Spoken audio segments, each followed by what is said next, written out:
My gosh. Oh, hamstring. Up. Sniper, take the other picture. Yeah, I mean, that's how you can formulate opinions without having true facts. I'm telling you, think about it logically for just a second. Dear Reds fans. Welcome back to the Zebra Zillionaires. It was a tough one yesterday. Live from Chatterbox Sports Studios, it's Off the Bench with Tom Brenneman. Here we go, and a pleasant good Friday morning, rolling right into the Christmas holiday. Happy holidays and Merry Christmas to each and every one of you. We welcome you to Off the Bench, presented by our good friends at United Dairy Farmers. We've got the Chatterbox Sports merch on today. All of it. Good. You look good, Tom. This is a sweet color sweatshirt. I like it a lot. I like this thing. It fits the fandom that you have with the brownies. The brownies. Yeah, the brownies. We're going to be talking about them shortly. You guys all right today? Elliot not here today, so it's just skeleton crew. You've said you're on your game. I'm on my game. Can you say the same? I don't know, Tom. It was a rough morning, but I got to tell you. Rough morning? Why? Your wife came in here and delivered you, what was that, coffee, tea, high noon? What is that? A little coffee, but yeah, it's just been, I had to go do something. I had to take video board somewhere early in the morning, but luckily, our host looks great in some earth tones. No doubt. You look great in that sweatshirt, Tom. No question. It's brightening my day. Thank you. We come your way Monday through Friday, 10 to 12. You can find us on YouTube. Chatterbox Sports is a place to find us. We also broadcast live on X, Elon Musk powerhouse company, formerly Twitter. And that's at CBox Sports. And if you'd rather join us in, podcast form, download us, catch us later. By all means, just search Off the Bench with Tom Brenneman, and you're dialed in. Were you getting ready to say something, Casey? No, I wasn't. Nope. You were getting ready to say something. Yes, you were. I was just going to say, that's right, Tom. Okay, thank you. We're less than 30 hours away from tomorrow's AFC North showdown in Pittsburgh. Bengals trying to stay alive for a postseason berth. And, of course, avenge their last loss 4 weeks ago against the Steelers. Now we know the Bengals are without DJ Reader. That's for the year. They will also play without star wide receiver Jamar Chase. But more than enough gas in the tank, weapons abound to try and steal a win in the division, which, by the way, would be the first division win this season. They have the hottest quarterback arguably in the league. A bend-but-don't-break defense, lately anyway. And, of course, a field goal kicker who's among the very best weapons in all of football. Mike Defabo, who covers the Men of Steel for The Athletic, will join us in just a few minutes to talk about this matchup. Bengal fans will be paying close attention to a number of other games around the league. We're down to the final 3 weeks of the season. We start with Cleveland. The Brownies. Ugh, disgusting. And really, this is a flip of the coin thing. And we'll get into this with Jay Morrison from Pro Football Talk at 11. Because he laid out today in his article everybody that you should be rooting for this weekend in all the games. And for the Browns and Texans, it's really a flip of the coin for multiple reasons, which we will let Jay explain later. Now, we know Houston is even with Cincinnati. They also own a tiebreak over Cincinnati. But the Texans are once again without C.J. Stroud, their star rookie quarterback. He had that concussion 2 weeks ago against the Jets. That's a Sunday 1 o'clock kick. Buffalo plays after the Bengals Saturday night against the L.A. Chargers. No Justin Herbert there. The Bills might be the hottest team in football right now. At least they're playing like it. Indianapolis visits Atlanta on Sunday at 1 o'clock. Then you have Denver at 7-7, hosting New England Sunday afternoon. The best game on paper is Monday night. The Baltimore Ravens, as we talked about yesterday, a 5.5-point underdog against the 49ers in Santa Clara. Over in the NFC playoff race, the Rams are now 8-7. Huge win last night over your guy, Derek Carr and the Saints, 30-22. Matthew Stafford, tell you what, the guy's still pretty doggone good. I don't think people recognize how great Matthew Stafford is, and has been his entire career. He's what, upper 30s, and he's still flinging it around like He the really youngins. is. He really is. 328 yards last night, 2 touchdowns in the win. In baseball, I got to tell you, doesn't it make it hard to like the sport? I mean, it does, unless you're a Dodger fan. Because the Dodgers apparently are much like your federal government, your guys' federal government, the current federal government. They just keep printing money. Print it up. First it was Shohei, $700 million. Then a trade for Tyler Glasnow. They give him 5 years, $135 million. Then last night, LA hands out a 12-year, $325 million contract to Japanese star pitcher Yoshinobu Yamamoto. It's the largest deal in terms of years and value for any pitcher in baseball history. Not only does he get that money, the Dodgers had to pay an additional $50 million to pay his former team in Japan. Think about that. Those 3 players alone, in roughly 2 weeks, over $1 billion.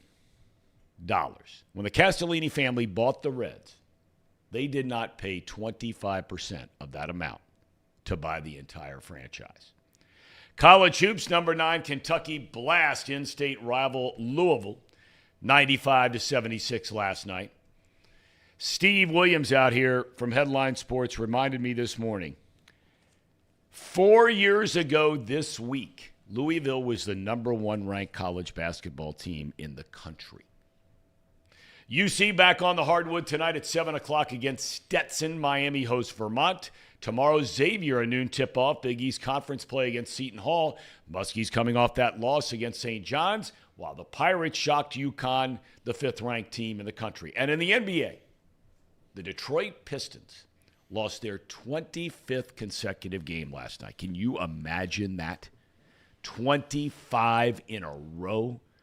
That is one short of the league's all-time single-season record. 28 carries over from one year to another many years ago. But in the same season, 26 is the record. They try to avoid that tomorrow, traveling to Brooklyn. Is Mike already with us? Yes, he is. He is. Well, let's get right to him. Mike Defabo from The Athletic covers the Pittsburgh Steelers. We certainly appreciate your time here today, Mike, and hope all is well with you. Merry Christmas to you and your family. How you doing today? Hey, Merry Christmas to you guys, too. Thank you so much for having me on the show. Absolutely. Tell us now, let's start before we get into some of the other things that we can get into about this matchup tomorrow. But the overall sort of macro view of the Steelers franchise. Last time we saw them, they win here. They go to 7-4. They look like they have a really easy schedule to at least get to 9-4. That hasn't happened. Now they're 7-7. So what is the state of the franchise right now, in your opinion? Well, not only did they lose 3 in a row, but 2 of those 3 losses came against 2-win teams in the form of the Arizona Cardinals and the New England Patriots. And I think what this recent stretch has showed is that the Steelers this season are much closer to a 2-win team than they are the playoffs. You know, their record was 7-4, as you mentioned, after they beat the Bengals. But the reality is they've been relying on an unsustainable model for this entire year. And that model was that they basically would sputter and stall on offense for 3 quarters, but it would be the defense that would bail them out, and somehow they'd be in position for a great Kenny Pickett 4th quarter comeback. Well, right now that defense is ravaged by injury. The top 3 safeties are out. 2 of the top 3 inside linebackers are out. And as a result, that defense that once carried them is not the same anymore. And so there's big questions about this team, and there's big questions about this franchise because, you know, this is going to be another season probably the Steelers don't have a playoff win. And it's been since 2016 that Mike Tomlin has a playoff win. So definitely fans here in Pittsburgh are getting restless. This is a fan base not used to losing. And it sure seems like this season is unraveling right in front of their eyes. It really is so interesting, Mike, because, let's start with Tomlin here for a second. You've forgotten more about it than I'll ever know. But look, they've gone for, 45, almost 50 years without ever firing a head coach. I mean, you go from Chuck Noll to Bill Cowher. Those two guys stepped aside. They weren't fired. And now you've had Tomlin for a long, long time. Never had a losing record. But is it ridiculous to say there's no way the Steelers would turn loose Mike Tomlin at the end of this year? Is that just a ridiculous thought, just knowing their track record? Well, so this is truly going to be a test of the Steelers' business model and of their patience. Because as you mentioned, since 1969, they've had 3 head coaches, Chuck Noll, Bill Cowher, and now Mike Tomlin, who's in his 17th season with the Steelers. So, historically, the Steelers would extend Mike Tomlin this offseason. They would keep him on, and we wouldn't even be talking about this. But right now in Pittsburgh, it's become a major talking point is what do you do with Mike Tomlin? He has just one more year left on his contract. Now, if you think it's time to move on and to part ways, a trade makes a lot more sense than simply firing him. I think that he's the kind of coach that would be coveted throughout the league. And that's the talk here in Pittsburgh is basically you've got people on one side arguing he hasn't had a playoff win since 2016. It feels like this team is stuck in 9-8 purgatory. On the other side, people say, well, he's never had a losing season, and he has such a great pulse to this team. And if you fired him, he would be snatched up in a second. So there definitely is going to be a big decision this offseason about Mike Tomlin and what the future is for him. What are your thoughts of the way he's handled? Because we had Paul Daugherty on, long-time columnist here in Cincinnati, sports columnist here in town, who has some Western Pennsylvania roots and has always been a big fan of the Steelers and also the Pirates. He wonders, has Mike Tomlin, of all people, gotten a little soft? And he made reference to that as to the way he sort of handled this whole Pickens thing, that there was a time, not all that long ago, where you act and do the things that Pickens has done, either said the things he said or not blocking for, a running back to try and get in the end zone like it was against the Colts, where he'd have just sat the guy down. Maybe not released him, but sat the guy down. What are your thoughts on the way he's handled that thing with Pickens? Well, it's interesting because this isn't the first time that Mike Tomlin has dealt with a diva receiver or a receiver that has some emotions. Famously, Antonio Brown went through a lot of these things, but it wasn't just him. The last great offensive era of Steelers football, it came undone based on egos and personalities and things of that nature. Like Le'Veon Bell showed up late for a playoff game, and Antonio Brown, similar antics. So that's one of the things that's a knock against Mike Tomlin is that he's supposed to be a player's coach. He's not a guy that's a great in-game manager. He's not a guy that's known as a fantastic tactician. But what they say about Mike Tomlin is he has the pulse of his team and he gets guys to buy in and he's just so good at motivating. Well, if you have a guy here who's unwilling to block for his teammate, unwilling to help him get into the end zone, that kind of flies in the face of this. And that's what I think George Pickens doesn't really realize in all this. His actions might end up getting somebody fired. Do you think the Steelers are going to want to bring back a wide receivers coach after seeing, George Pickens and the way that he performs there? And if it continues, do you think they're going to want to bring back Mike Tomlin if they feel like he's lost the locker room and the guys aren't listening to him? So, this is, sometimes this could appear like something that it's the media hyper-focusing on Pickens, hyper-focusing on one play. But I think when you look at the history of the Steelers and some of these other similar stories, I think it's bigger than that. Okay, I want to ask you about Pickett a little bit because he really did have, as you alluded to earlier, he had some unbelievable fourth quarters in games this season where all of a sudden they don't do anything for 3 quarters and then bang, bang, bang. They put up 14, 17, 21, whatever it might be, win games late, all that kind of thing, leaning on that defense you talked about before all the injuries. Do you think the team is sold on Pickett as the long-term guy? I'm not sure after this season because, there was a lot of hope and optimism coming into this year that he would take that proverbial year 2 leap. And he certainly showed some things in the preseason. He led 5 touchdown drives with 5 opportunities. So definitely expectations were high for him. But he really did not perform up to expectations. I have an article in The Athletic looking at it. His stats last year as a rookie are virtually identical as his stats this year. He's 7-5 as a starter in both instances. His completion percentage is about 62% in both instances. He's thrown for a similar number of touchdowns, similar number of yards, both of those underwhelming.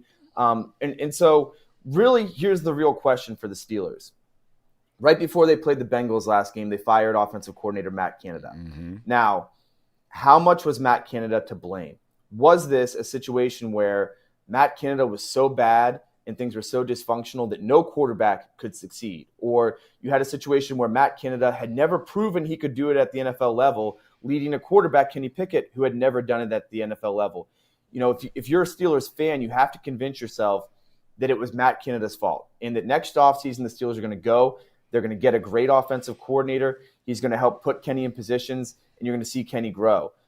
Because right now, you know, through 20-something starts for Kenny Pickett, he's really not showing any progress, and it is fair to question whether he can actually be a franchise passer. Okay, you start there. You've brought up the coordinator situation. They do have a game to play this weekend. It's not going to be Mitchell Trubisky. It's going to be Mason Rudolph. Why Rudolph over Trubisky? Just why not, maybe, is a better question. Yeah, so, you know, they brought Mitch Trubisky in thinking this is a guy with 56 starts under his belt. You know, he's led the Bears to the playoffs. With a young quarterback like Kenny Pickett, Mitch should be a great leader, and he is, by all accounts, really good guy to have in Kenny Pickett's corner. The tough thing is he just hasn't produced when given the opportunity. You know, the Steelers really just needed him to be a game manager, and he threw 5 interceptions to 4 touchdown passes when given the chance. So Mason Rudolph is very interesting because back in 2019, he got a similar opportunity. That was when Ben Roethlisberger tore up his elbow the second game of the season, and Mason was in his second year and looked like he was supposed to be the heir apparent. The Steelers said they had a first-round grade on him, even though he was drafted in the 3rd round. Well, that season completely, you know, unraveled. There's the famous helmet swinging incident, but that was just one of the things that went wrong for Mason Rudolph during that year. He ultimately got benched for Devlin Duck Hodges, and Duck Hodges proved he could call ducks and manage an offense, and Mason Rudolph was unable to do either one of those two things. So, you know, I don't look at this as some kind of great spark that's going to come in and change the offense. Like, this offense has been anemic for the better part of 4 seasons with multiple different quarterbacks. And, you know, I don't think that a guy that they've relegated to 3rd string quarterback is going to suddenly come in and change that. So I feel like it's more of a situation of Mason Rudolph has been on this roster. He's been almost an outcast, a guy that we've let tumble down the depth chart.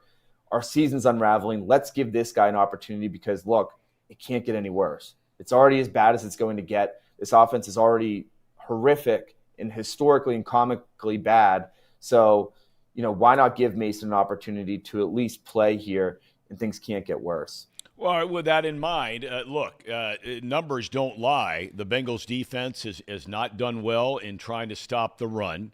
The Steelers do have 2 very talented running backs on this team. I don't think anybody would be surprised. Would you be surprised if they tried to run the ball 45, 48, 49 times in this game on Saturday? Yeah, I think that this is going to be a game that the Steelers lean on the running game for sure. And there was some question about their really talented left guard, Isaac Seumalo, whether he would play, but he has no injury designation, is going to play through a shoulder injury. So definitely I think that's going to be part of the formula. I also think they're putting Mason Rudolph and the Steelers offense in a good position because the Bengals defense gives up yards in bunches. You know, the game that the Steelers played earlier this season against the Bengals, that was the first time they put up more than 400 yards since week 2 of the 2020 season. So, you know, I expect this to be a situation where the Steelers offense can move the ball, and I think that running the football is going to be really the way to do things. Now, in Pittsburgh, there's a big debate between which running back should get more carries because Najee Harris is the guy with pedigree. They drafted him in the 1st round. He's the bigger, more bruising type of old school Steelers running back, but he really hasn't had a lot of success. And he's had a very difficult 3 years in Pittsburgh. Meanwhile, Jaylen Warren, who went undrafted, he's a much speedier, different kind of change of pace back. And he's also fantastic in pass protection to the point that he's been fined for some of his his blitz pickups and pass protection. So, I think both those guys are going to be part of it. But here in Pittsburgh, I know people would rather prefer a little bit more Jaylen Warren to more Najee. I'm kind of curious what Steeler fans think, if they think about it at all. I mean, they obviously have had by far and away, more success than a Bengals franchise in their respective histories. But the Bengals certainly are the up-and-coming Johnny-come-lately of the division. There's no two ways about that. Do some of Steeler fans just shake their head ever since they saw Jake Browning and they look what this guy's done since then, which you can make the argument he's been the best quarterback in the league? I mean, he's put up numbers in his first 4 career starts that no quarterback has ever put up in the history of the league. Do Steeler fans, are they kind of saying, why can't we be that when it comes to this? Yeah, absolutely. That's definitely something that people have talked about it's not just the Bengals. You look around the league at what the Raiders are doing with Aiden O'Connell, or, this is really the year of the backup quarterback. It seems like every team is dealing with a situation where they're down to their second or their third guy. And so many teams are producing more points, putting up more yards than the Steelers are. So definitely people are looking at this saying, what's wrong here? Why are things so bad in Pittsburgh? And I think it goes back to some of the coaching. Like the same coaches right now that are coordinating the offense, they were in the meeting room with Matt Canada, who fans basically booed and chanted out of town. And I think that's the issue here, is that until the Steelers bring in a great offensive coordinator and somebody who can, successfully come up with plays and call them and have the right rhythm to things and use the personnel to their advantage, the Steelers are going to be in this position, So that's the big key for the Steelers, is if they want to change their trajectory of their franchise right now, it all comes down to the hire that they make this offseason at offensive coordinator. Last thing before we let you go, and we certainly appreciate your time today. I'm curious if most people in Steeler country, their Steeler nation, feel like, hey, look, they may not win the game this week, but they got to show up ready to play a game, right? I mean, it's a division rival. The Steelers' chances of getting in the postseason are quite slim. The Bengals' chances aren't all that great, but they've got a shot anyway if they can continue to win. At least their last 3 and maybe 2 out of 3 and still get in. But for Steeler Nation, is that kind of what you expect to see this tomorrow night? Yeah, absolutely. That's a good point, because at The Athletic, our model, I think, says that the Steelers have like a less than 10% chance of making the playoffs. And the only way they could do that is if they win out all 3 games. So you can look at this and certainly say, this is kind of a meaningless game. There's not a lot to play for the Steelers. But that's really not the case. There is a lot to play for. Mason Rudolph, this is his Super Bowl. This is his last and best opportunity to prove to the NFL at large that he's better than a third-string afterthought. For the Steelers, last game they were talking about it against the Colts like this was a playoff game. They said those words, this is a playoff game. And then it was a no-show. They lost 30-13. They lit up 30 unanswered points. So how do you respond to that? Individual guys, George Pickens, he's been blasted for his effort. You could just scroll Twitter and find clips of him not blocking. So how does he respond to that? And then most importantly, what does this team do that shows that they still believe in Mike Tomlin? Because that's the biggest question in Pittsburgh right now, is what happens with Mike Tomlin, and does he still have the pulse of this team? Can he still motivate these guys to play hard and play together, something that's not been true for a lot of the season? So, again, to bring it full circle, it feels like it's not a game that's very significant, and it probably is not in the standings, but the outcome of this game will determine the future of the Steelers in a lot of ways. It will determine jobs. It will determine which direction the Steelers take. So for that reason, it is a very important game. It's fascinating stuff. Mike, we can't thank you enough for your time. Love reading your stuff on a regular basis at The Athletic, and have a great weekend and a Merry Christmas to you and yours. Thank you. I really appreciate it, guys. Merry Christmas to all of you. Thank you very much. Nice to have Mike Defabo. Very, very kind of him to join us today. And I thought that was fascinating, what he just said in summation there about Steeler Nation. There's a lot going on, man. This is a proud friend. I know people around here get all worked up like Casey, bad-mouthing the Steelers all the time. We don't do that here. I don't do that. Probably the least bad-mouthed team I Okay, I won't do it to the because I mean, Pittsburgh's a great town, nice people. Unbelievable franchise success. But, I mean, he just, in summation there, he said there's a lot going on here, man, for that fan base for this game tomorrow. Yeah, no, there's no doubt. Like, listen, we talk from a view from miles away, right? Yep. Saying, what are they going to do with Mike Tomlin? But it's a very loud presence, a very loud thought over there in Pittsburgh. What happens with Mike Tomlin? This is a guy, as everyone knows that watches NFL, that has never had a losing season. Yep. That's hard to do. There's a lot of parity in the NFL, which means that at some points you're going to have a bad year, some points you're going to have a good year. They've never had a bad year. Now, they've been sitting around mediocre for a little bit of time, and that's what people are worried about because this is a Steelers franchise. It's one of the most pronounced franchises in the NFL, maybe the most pronounced franchise in the NFL, and they've just been kind of middling in the middle of the pack for a long time. And now they're wondering the same questions that we are wondering as people in their division. Has Mike Tomlin's voice just kind of become, auxiliary noise in the locker room? Does he still have a thumb on this team? Can he still get it done? 5 years ago, 3 years ago, we're talking about Mike Tomlin like he's a top 3 coach in the league. And he hasn't had a losing season since. And now we're talking, should he be gone? That's one, how high the expectations are in Pittsburgh.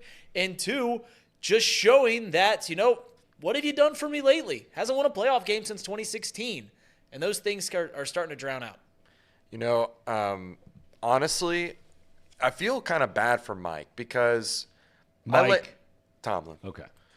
Thought you meant Mike Defabo. No. I can't believe I wished a Steelers guy a Merry Christmas. It's just the season to give that would be – I could never. I feel bad for Mike, though, because, a lot of those players – it's not on him to bring in those guys. It's a collective effort. The GM, the guy that's making those draft picks, the guy that's bringing in those free agents, and he's just stuck with dealing with it because they're a great talent. You just kind of suck it up. I think just for his sake, I think he should leave, just to go and prove that he can do it somewhere else. That's just my thought on the whole situation. I mean, the same conversations that people are having in Pittsburgh remind me so much of Marvin Lewis. I wanted Marvin to just leave Cincinnati just to go prove that he could do it somewhere else. Yep. Fortunately, he never got that chance. But there is going to be teams that give Mike Tomlin a chance. You remember last year? Was it last year or 2 years ago, Tom, when there was a rumor? It was whenever they hired Lincoln Riley. How long ago was that? USC hired Lincoln Riley. 2 years ago. Okay.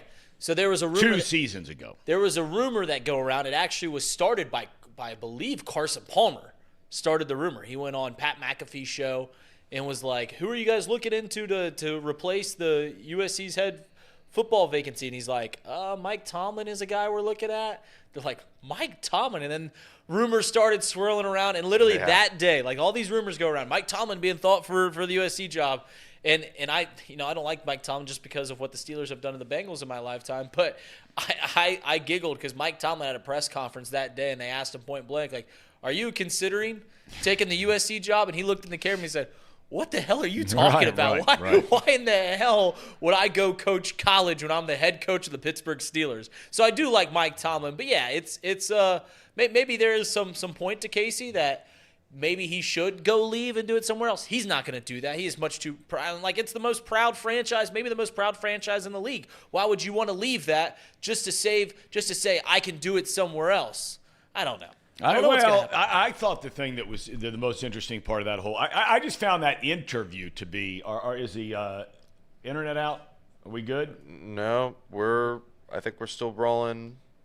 Yep, we're still rolling. Go ahead. Okay. I just found that whole interview so interesting because these are the kinds of things you hear about in other cities with other franchises. Coaches on the hot seat, having issues with diva wide receivers, coaches getting fired during the middle of the season, coordinators. Those are the kinds of things that you don't think of with the Pittsburgh Steelers. Right. You just don't, right? And for him to say that all of those things now are the hot button topics in that town, which running back should be playing more. The one thing I failed to ask him, and that's shame on me, he brought it up about the safeties being out. One injured, Fitzpatrick, the other, or two injured, and then the other suspended for the season in KZ. But this is just something so foreign. I can only imagine what it's like in Pittsburgh. I mean, yeah, everybody knows they haven't won a playoff game since 2016. And for me, that's a big deal if I'm a fan. I mean, I remember, and look, I always give all the credit in the world to what Marvin Lewis meant to this franchise in the Bengals. This guy cleaned up a sinking ship from, not a sinking ship, a sunken ship from the bottom of the depths of the ocean floor, what Marvin Lewis did for this team. But there came a point in time there where you're getting to the playoffs, you get beat. You get in a play, you get beat. You get a play, beat. Right. And I can't remember which year it was when they, for the first time, had a bad year. And they brought Marvin back.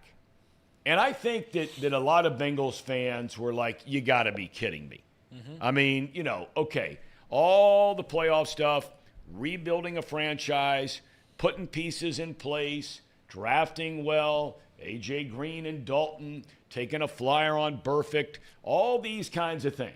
But still failing in home games in the playoffs against the likes of the Texans and teams like that, right? Right. When they brought Marvin back, a lot of people around here, and I'm not going to speak for a lot of people, but for me, I just said to myself, you know, they are definitely not trying. And that's not a knock on Marvin because he had proven what he could do. And I just scratch my head even today. When I look at guys like Brandon Staley, and I look at, I could pick 7, 8, 10 other coaches in the league who've been hired in the last 3 or 4 years. And you say to yourself, you mean to tell me you're going to hire that guy instead of giving Marvin Lewis a chance to come in to your franchise and run the thing from the ground up starting right now? I'd hire that guy in a heartbeat. I think a heartbeat. I think everyone in Cincinnati understands, even the biggest Marvin Lewis detractors recognize what he did. As you mentioned, the Bengals were a laughingstock. They were the worst franchise for a decade. For more than a decade before Marvin came in. And what's he doing his first year? 500. What's he doing his second year? 500. Third year, they're in the postseason. They win the division. And then from there on out, they were a good team. Everyone in Cincinnati knows how good of a coach Marvin Lewis is. Yep. And I think even a lot of owners and GMs and the people that are in charge of hiring head coaches know how good of a coach Marvin Lewis is. But he's got so much baggage because of how things played out here in Cincinnati. Listen, we know how important, quote-unquote, winning the press conference is, right? You got to have the sexy hire. Yep. You got to have the hire that everybody wants. No one's knocking on the door of Marvin Lewis and going, hey, we need you to be the next head coach. That's saved for the Jim Harbaughs and the young offensive coordinators. That's saved for all of them. But we know here in Cincinnati that if someone did give Marvin Lewis a shot, they would be, you know, a team that is at the bottom of the pack. He'd have them soaring. No doubt. Sooner rather than later. No doubt. But like I said, teams are so worried about what their fan base thinks, and rightfully so, right? They pay the money. They go to the games. You should care about what your fan base thinks. But we know that's just not going to win a press conference. For that reason, Marvin Lewis, wrongly, will never get another shot to be a head coach. I still say to myself, if I'm a young general manager or I'm an owner, but especially if I'm a young GM, and I say to myself, okay, you know, you get hired for these jobs to get fired. Coaches, GMs, whole night. That's just the name of the game, and they're all in it, and they all get it, and they all understand it. Every single one of them across the board. All right?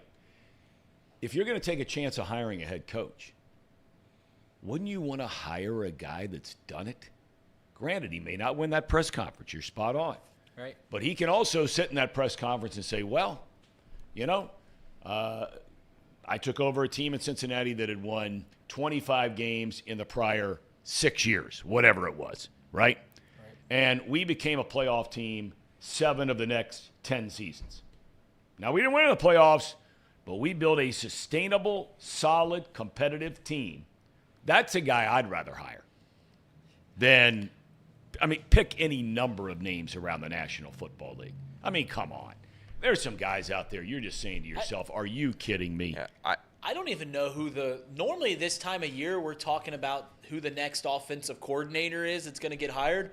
I haven't heard any Well, this year's been really, really tricky because it's been one of the lowest scoring seasons in the last 10 years. Well, isn't that a lot because of backup? I mean, the scoring was down, but I mean, as we continue to go and go, you're playing backup quarterbacks, back up to the backup quarterbacks, right? You might be onto something there. It might have something to do with the injuries, but like this year, the coaching carousel is very barren, and the top coach is Harbaugh. It's Harbaugh. That's it. And that's it. I think that's the only coach that people are really looking at as a guy that can really take a team and really improve it. Before we move on with the Marvin Lewis thing, I'm going to just hype him up just a tiny bit more because when you think about what he did, like, where's Andy Dalton right now? He's a backup. I mean, he was probably always a backup. You think about the players that he got from. Andy Dalton was better than a backup when he came into the league. I mean, Tom, come on. everyone his first 5 years, he led him to the playoffs. Right, but would you say that was more of a team effort, or was that Andy Dalton? I think it was both. I think it was more of a team effort. And you think about the players that Marvin Lewis grabbed from the scrap heap, like a Vontaze. That's right. Like a Pac-Man. Yep. And made that work. I think he deserves a lot of credit. I agree. And people around here, and look, I was as guilty as anybody, but that got in a long-winded way, and we've kind of circled around this whole thing. But it does get you to a point where if you're a Steeler fan, you can love Mike Tomlin and love what he's all about. But when you have not won a playoff game since 2016, and not only have they not won a playoff game since 2016, they have become really an afterthought inside of their own division now. You're not scared of the Steelers anymore. Well, I mean, it used to be Steelers, Ravens, and the Browns and the Bengals in any particular given year order. They were a distant, just nobody. Browns nothing. never thought. Right, forever. But now, let's be honest about it here. The Bengals and the Ravens have maintained that excellence, right? And the Bengals had this huge rise, as we all know, back-to-back AFC championship games, back-to-back division titles, and all of that comes when you get, the picks that they had in the draft from being bad, which the Steelers have not had, in fairness, because they're always at 500 or better. But now all of a sudden, you look at the Browns. I mean, the Browns are clearly a much better team than the Steelers. They are. And so, look, regardless of what happens tomorrow, the Bengals are a franchise on the rise. The Ravens have maintained excellence. The Browns are a franchise on the rise. They really are. They're a franchise on the rise. They have really good players. And they've got a good coach, I think. They got a good coach. Perfect coach, no. There's no such thing. But I found it very interesting in that interview where he talked about, and you wonder where it comes from, whether it's his idea or whether it's something that's out there that he's heard about. And that would be a trade with Mike Tomlin. Yeah. That's not unprecedented. No. Because Tomlin is showing no signs of wanting to get out of the game. Now, I don't know the guy. But he's not showing any signs of wanting to slow down. I mean, it's happened before.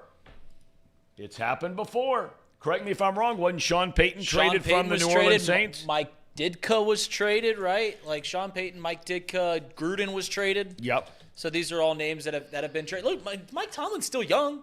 Of course he is. He's 51 years old. He wants to coach, and he's still a dang good coach. Now, thinking about it in today's day and age, I don't know who would want a defensive-minded coach. Certainly, it'd be a team that is probably a little more established. Like as I've mentioned before, if you've got a young quarterback, you probably don't want to bring a defensive guy into that situation. You probably want a team that just needs a little something, just needs a little jolt to get going. I don't know. I mean, we could start here speculating what teams would be good with Mike Tomlin. I don't know what that looks like, but well, take the Bears for example. They got the number 1 pick in the draft. I'm leaning. So if the plan is to stay with Justin Fields, then I don't hate them taking Mike Tomlin. If the plan is, in my plan, if I was the Chicago Bears, would be to trade Justin Fields, see if you can get a first-round pick for him, and then build around Caleb Williams and start fresh with an offensive coordinator, then Mike Tomlin wouldn't fit that situation. But if the plan is to ride out Justin Fields, who is showing very slight improvements over the past 2 years, then yeah, Mike Tomlin would make sense there. And on top of that, talk about like the Bears have always been this hard-nosed team, right? They've always pride themselves on their defense. Mike Tomlin fits that mold. He'd fit right in with the Chicago Bears mentality. But before we keep talking, you're talking about how the Browns have always been an afterthought. I just looked this up. The Pittsburgh Steelers, since the creation of the AFC North in its current iteration with the 4 teams, the Pittsburgh Steelers have never finished behind the Cleveland Browns in division standings. They will this year, obviously. They will this year. Yeah, and a lot of that, of course, had to do with Big Ben.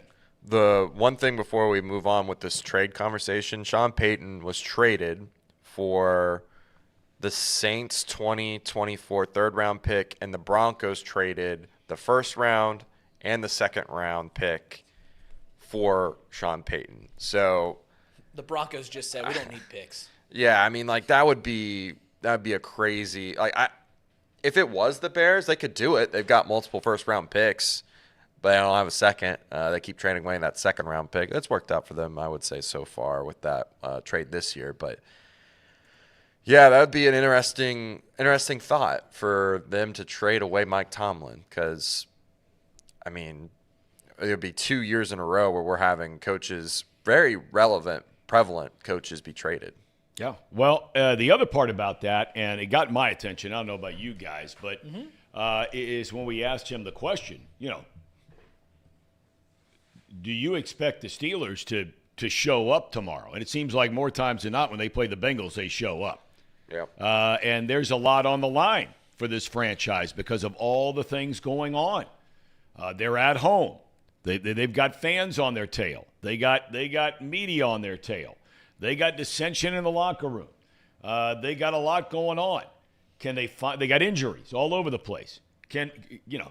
Will they suck it up and just play Steeler football tomorrow and literally turn around? We saw a game 2 weeks ago where the Buffalo Bills ran the ball 49 times against the Dallas Cowboys. That's what I expect from the Steelers tomorrow. I just 5 minutes ago I said no one's really worried about the Pittsburgh Steelers anymore, but I take that and I say I'm worried about it because, listen, when have the Steelers been embarrassed like they have over the past 3 weeks? They were 7-4, playing 2 of the 3 worst teams in the league in the Arizona Cardinals and the New England Patriots. Loss. All right, postseason hope's still alive. You play another postseason contender in the Indianapolis Colts. Embarrassed. And now they come home against a backup quarterback in Jake Browning, and the Bengals are playing great football over the last 3 weeks. This has every recipe to just be a disaster for the Bengals and be absolutely a game that Mike Tomlin gets his team ready to play. And you want to talk about, I mean, you're talking to the Steelers guy earlier, saying this is a game that everyone's looking at because this feels like a game that Mike Tomlin should win, right? This feels like a game that Mike Tomlin would get his team ready to play, like I said, against a backup quarterback at home. This should be a game that the Steelers of old always win, regardless of who they throw out on the field. Whether it's Mason Rudolph, whether it's Kenny Pickett, whether it's Mitch Trubisky, whether it's whoever. This feels like a game that the Pittsburgh Steelers always win. And if they don't win, it is an indication of things are actually going south over there in Pittsburgh. I love Brian B's comment here in the chat. He said, bottom line is, if the Bengals lose twice to this Pittsburgh Steelers team, they don't deserve to be in the playoffs. And that's a fact. That's fair. That's a fact. I agree with that statement. You cannot lose if you're the Bengals. And you can say, well, that's not fair. They got a backup quarterback. Come on. We talk about how expectations can get in the way of our joy at times, right? And for what these last 3 weeks have looked like, there's been a lot of joy in and around the town when it looked dismal as we got into at length yesterday. But now, whole new ball game. Now you're rolling into Pittsburgh and all those things we just talked about. And all that's fine and dandy.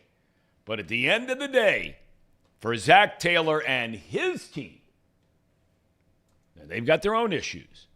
No DJ Reader. They've not been great against a run. They're asking some guys to step up and replace Reader. We'll see how they do. their offense is, the offense did not look good for 3 quarters last week. It did not. First time since Browning has taken over, they were unbelievable in the fourth. 24 points, fourth quarter in OT.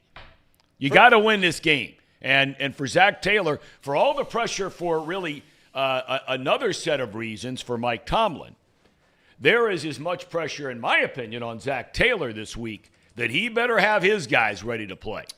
Tom, you remember what we talked about before they played the Steelers the first time?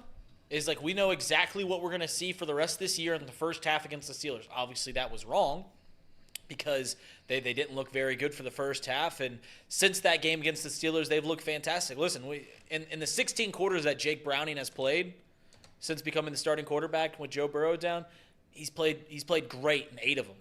8 of them, it's been more of the same, and that's been the inconsistency that we saw with Joe Burrow. That's been the inconsistency that has marred the Bengals for 3 seasons now, really. But yeah, you mentioned what if they lose to the Steelers, they don't deserve to make the postseason. Can you imagine if the Bengals lose to the Steelers? They're 0-5 in the division. They beat the Chiefs, beat the Browns, sneak in. Would they be the first team ever to make the postseason with a 1-5 division record? If they lose to the Steelers, you're not getting in a playoff. Correct. Probably we not. know that. Probably not. But there is still a path that if they go 10-7, beating the Chiefs and beating the Browns, they will be 1-5 in the division. They'd have to be the first team to ever go 1-5 in their division to make the postseason. Would have to be the first team. I mean, just see, imagine the set of questions if we're sitting here on Sunday or Saturday night, tomorrow night. Imagine the set of questions that could be directed at Zack Taylor if they lose this game. 0-5 in your division? Yeah. That's not good. I mean, that's not good. It's not good. I mean, I think they're going to win the game. I don't want anybody to misunderstand me here. They're a better team. I think they're going to win the game. Taylor has done an excellent job in keeping this thing together instead of going off the rails. He's done an excellent job. But having said all that, and you can have it both ways. You can have all those things and say it about Taylor and this team. But you can also say they damn sure better win tomorrow. Right. And, the old adage or the old saying is you got to beat your division in order to make it further as a team. Like you got to beat your division first, then you win your games, then you get to the playoffs, so on and so forth. This year, I mean, if they go 0-5 or 0-6, I mean, that's a bad sign for future stuff. Inexcusable, right? 0-6 is inexcusable, but I'll give an excuse. They would play all 6 games against the best division in football, right? I think it's hard to argue that there's a better division in football. Everybody's than the AFC 500 or better. Correct.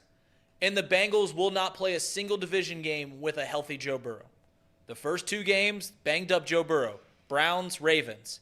Their third game that they play is against the Ravens. Joe Burrow goes down in the second quarter. The 4th division game they play is the first start of Jake Browning. Obviously, Jake Browning here and Jake Browning for the final week, hopefully. Unless Jake Browning gets hurt, then we're rocking with A.J. McCarron. So in an inexcusable thing that is a possibility of going 0-6, there is an excuse, which is they didn't have their starting quarterback at full go for any of those games. All that being said, a good coach wins at least one of those. And I think Zack Taylor, hatred in this city is a little tired at this point. I think it's a little tired. I don't think anybody hates Zack Taylor. I guess it's the flack that he catches. Nobody. They just don't like him at times as a play caller. They like him as a head coach very much. I use the wrong word, but people call for Zack Taylor's job more often than not.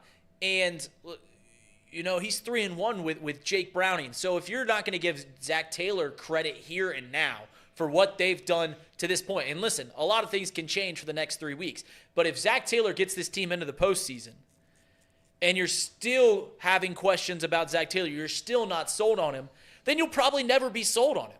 Right. In all seriousness. Like, if Zack Taylor gets this team into the postseason with Jake Browning, with the injuries that Joe Burrow persisted earlier in the year, with the way that they've played, if he gets them into the postseason and we're still having questions about Zack Taylor, then the people asking those questions are never going to be sold on Zack Taylor. Well, that's true. They just never will be. So it's not even worth arguing with them at that point because they'll just never be the case. They'll never be sold on Zack Taylor. Right. They'll never change their mind. Yeah, I have a question for you, Tom. Where would you rank Zack Taylor out of the 32 head coaches in the NFL? Because he's definitely, in my opinion, top 16. Oh, without a doubt. And then I would even go as far to say he's probably like a top 10 coach. I would go along with that. And then if that's the case, we should probably calm down on the hatred. There's no hatred here. Nobody hates Zack Taylor. Hate is the wrong word. Hate was the wrong word. All right, well, nobody dislikes Zack. How could you dislike the guy? How could you call for his job, I guess? No. I think what they're calling for, and what I have called for at times, is stop being the play caller. That's the only thing. If Zack Taylor were an offensive coordinator, his job would be very much in jeopardy. If he were just the offensive coordinator of the Cincinnati Bengals. Yes, they would. You could just look at their rankings. I mean, look at their rankings. And you can blame whatever you want to blame. But their rankings are what they are. They're one of the worst rushing teams in the league. They're one of the lowest scoring teams in the league. They are one of the worst offensive teams in the league. They are what they are. So that is the issue that people have with Taylor, is that as what's the thing that stands out in your mind? And unfortunately, in society we live in today, right? Okay, but this is true. What do we remember most about that game last week? Was it the 21 points in the third quarter and the field goal? Or was it the third down asking Tanner Hudson to throw a pass on 3rd and a yard? Well, it's ridiculous. And he does it at least once every single game, where it's almost like you're trying to be the smartest guy in the room. So why not just turn around? You saw his own running back's reaction. On 3rd and 1, turn around and hand the ball off to Joe Mixon. Would you say that Tanner Hudson throwing a pass is a beautiful play call? Yeah. Would you say that if you took away some of those boneheaded decisions, right? Yes. Like the shovel pass at the Ravens game that we bring up. Morgan Stanley. Yeah, Stanley Morgan. And the Tanner Hudson and all these other boneheaded calls. Would he be a top 5 head coach? What do you think, Tom? Where would he be at in your mind? Because of a head coach? Well, or as an offensive coordinator? As his job currently stands, in my opinion, he's a top 10 coach. I'm just going to put it like that. I've already admitted that. So he's a top 10 coach being an offensive play caller as well. So if you took away those boneheaded play calls, yeah, I think he's a really, really good coach in that same breath. But being a top 10 coach, I mean, you're not going to get anything better than that. I believe me. You are not understanding what I am saying here. The stats too are getting better and better each week. Well, of course they're getting better and better each week. I mean, that's a fact. They've done, and I have conceded, they have done an excellent, phenomenal job with this whole thing since Burrow went down. I'm all on board. I don't want anybody to walk away from this show today thinking that I'm sitting here beating down Zack Taylor. I've said regularly for the last 3 weeks, he has done an incredible job. Okay. No doubt about it. But, I mean, when you start walking through coaches, I mean, we could play that drill, but, I mean, it doesn't seem like it makes any sense. I mean, but whether you're talking about, the guy in Philly, the guy in San Francisco, the guy in Dallas. Mike McCarthy doesn't get enough credit either. Mike McCarthy's pretty doggone good. That's what I'm saying. I agree. Yeah, Mike McCarthy doesn't get the enough guy credit. with the Rams, right? Pete Carroll. Okay? Pete Carroll. Now all of a sudden you start getting into Baltimore and Kansas City. The guy in Jacksonville. He's won a Super Bowl with a backup quarterback. I mean, there are a lot of guys out there you start saying, okay, but I agree with you. Zack Taylor is top 10 coach right now in the National Football League. Yeah, I don't know what it comes down to in the rankings. I just know that the voices when they're detracting from Zack Taylor are a lot louder than when there should be praise sung for him. And there should be praise sung for him for what he's done over the last 3 weeks. But you guys are acting like there's not that praise out there. Who's we giving just it to got him? finished. Everybody has given him praise these last 3 weeks. Around the league, you watch Good Morning NFL, Peter Schrager and that group. Everybody in the league has talked up Zach. There's some like paranoia here in Cincinnati that's been going on for like 70 years. Worried about what's the national media saying? Oh my God. If Keyshawn Johnson doesn't talk about Jake Browning, then it's just terrible. Actually, Who cares? Who cares? Go win the games. Zack Taylor has gotten incredible credit from inside his own city to all over the National Football League for the job that he has done as the head coach of the Cincinnati Bengals, and even more so lately because he didn't have Joe Burrow. The easiest thing in the world for a lot of people would be, well, golly day, how are you not a great coach? You got Joe Burrow, you got Jamar Chase, you got T. Higgins, you got Tyler Boyd, you got Joe Mixon. How are you not a good coach? He has gotten a lot of credit these last 3 weeks for what he's done. So I don't know why you guys have this perceived a dislike for Zack Taylor out there. Nobody around this town walks around and says Zack Taylor should not be the coach of this team. Nobody says that. So we're making You read that up? one person in the media or one sports talk show host. Have you heard one guy in this town call for Zack Taylor to be fired as the Cincinnati Bengals head coach? Do it, Reed. He sits right by you, doesn't he? Elliot certainly has. You know what I'm saying. Listen. We're not making this absurd. up. So you're saying that It's we're absurd. paranoid? So you're saying we're paranoid? Like we're making this up that when we hear, I we am don't hear waiting a lot for of you flack. to tell me if you're asking me, are you making this up? Yes, you are making it up. Unless you can tell me of one legitimate source or person with half a brain in this town that you have heard or read that said Zack Taylor should be fired as head coach of the Cincinnati Bengals. There is not one person with half a brain that has said that in this town. We talked after they lost to the Steelers. We were talking about if we should go get Jim Harbaugh, if we should go get Who said that? This show did. I've never talked about one time while I've been sitting in this chair. Not one time have the words Jim Harbaugh, coach Cincinnati Bengals, ever come out of my mouth. Not one time. That's fair. I knew they wouldn't come. But listen, Tom, we're not making this up. You think we're just like paranoid? You think we're just like sitting around being like, someone like there's voices in our head saying someone's talking bad about Zack Taylor again. It's because it's what we see. Every time that something goes wrong, it's the head. It's Zack Taylor. And I'm just saying here, as a Cincinnati Bengals fan with my ear to the floor, with my ear to the X.com that sees a lot of things that are said about this, my beloved football team, I feel like the detractors of Zack Taylor are way louder than the praises for him. Yeah, and you are right about the national media. The national media gives Zack Taylor a lot of credit because they see the stuff from a 6 mile up view.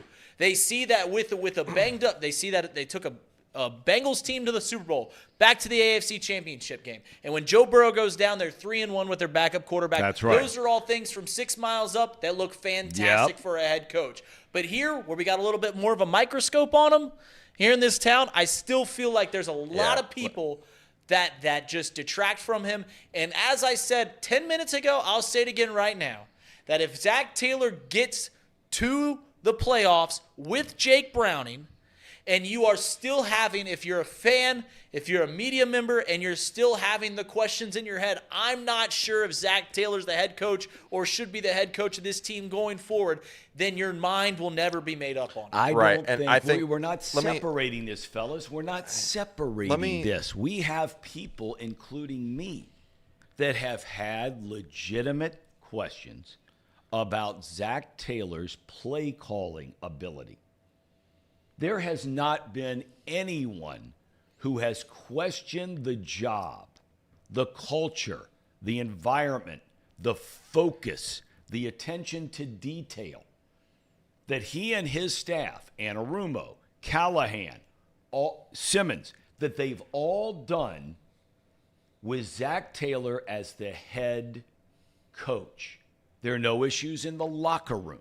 You don't read diva stuff. I mean, Jamar Chase came out earlier and says, I'm always effing open. There's nothing wrong with that. But you don't see this stuff going on like it's going on in Pittsburgh right now.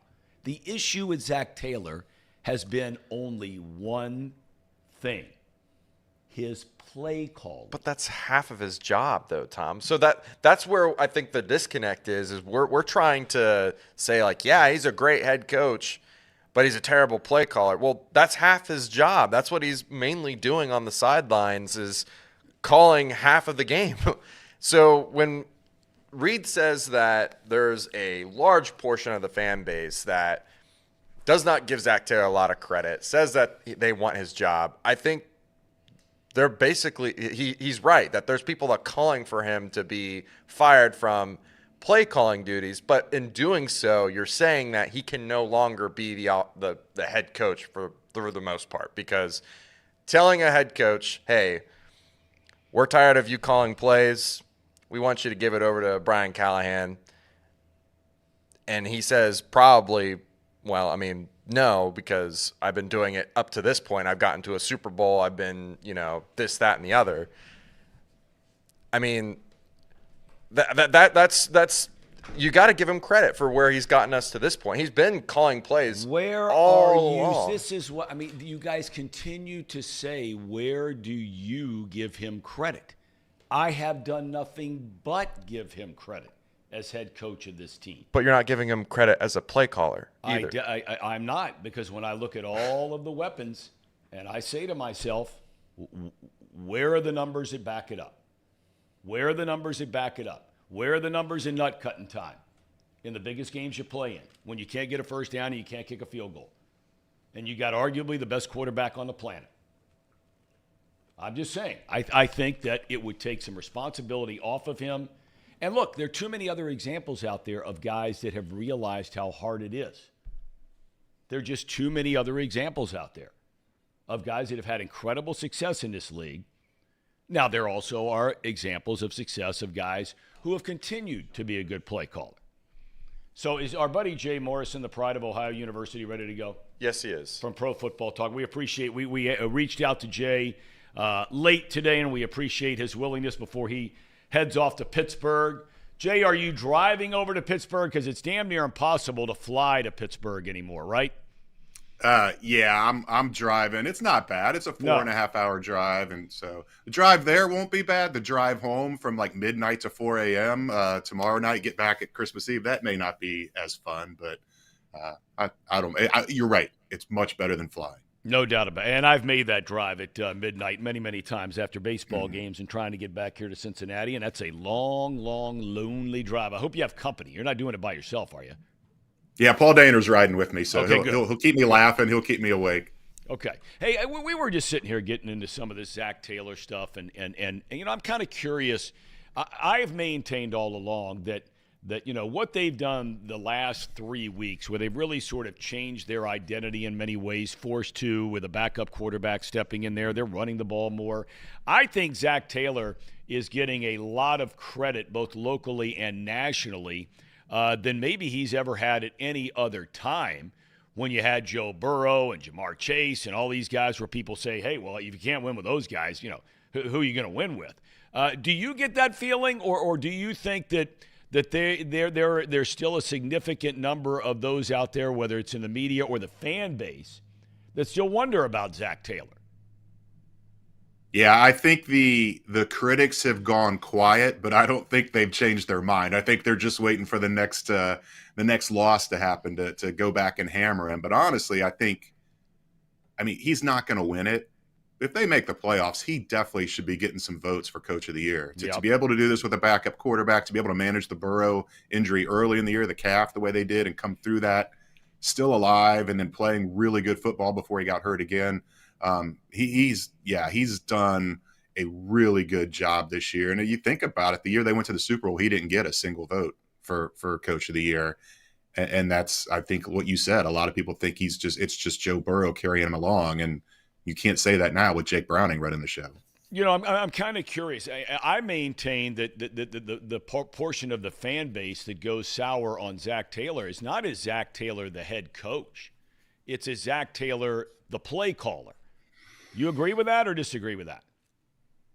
Oh yeah, 100%. I mean, that's people's biggest beef. You can't argue with what he's done to turn this franchise around, and the attention that they put on culture, and it's not lip service. They draft and they sign guys that love football. They know exactly what they're looking for. Yeah, they want great players, but it's way more than that. It's the makeup of the man that they're really going after, and his fingerprints are all over that.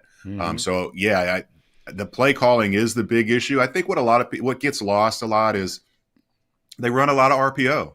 And people, it's Burrow making the call at the line, whether he's going to run or he's going to pass, and it doesn't work, and everybody goes back on Zack and it says that was a terrible play call, or it's 3rd and 15 and they throw short of the sticks because you're in a position where you can't take a turnover, so it's like just take the check down, and people are screaming, "Why would you throw short of the sticks?" It's not the call he played; it's just the smart play once the play develops.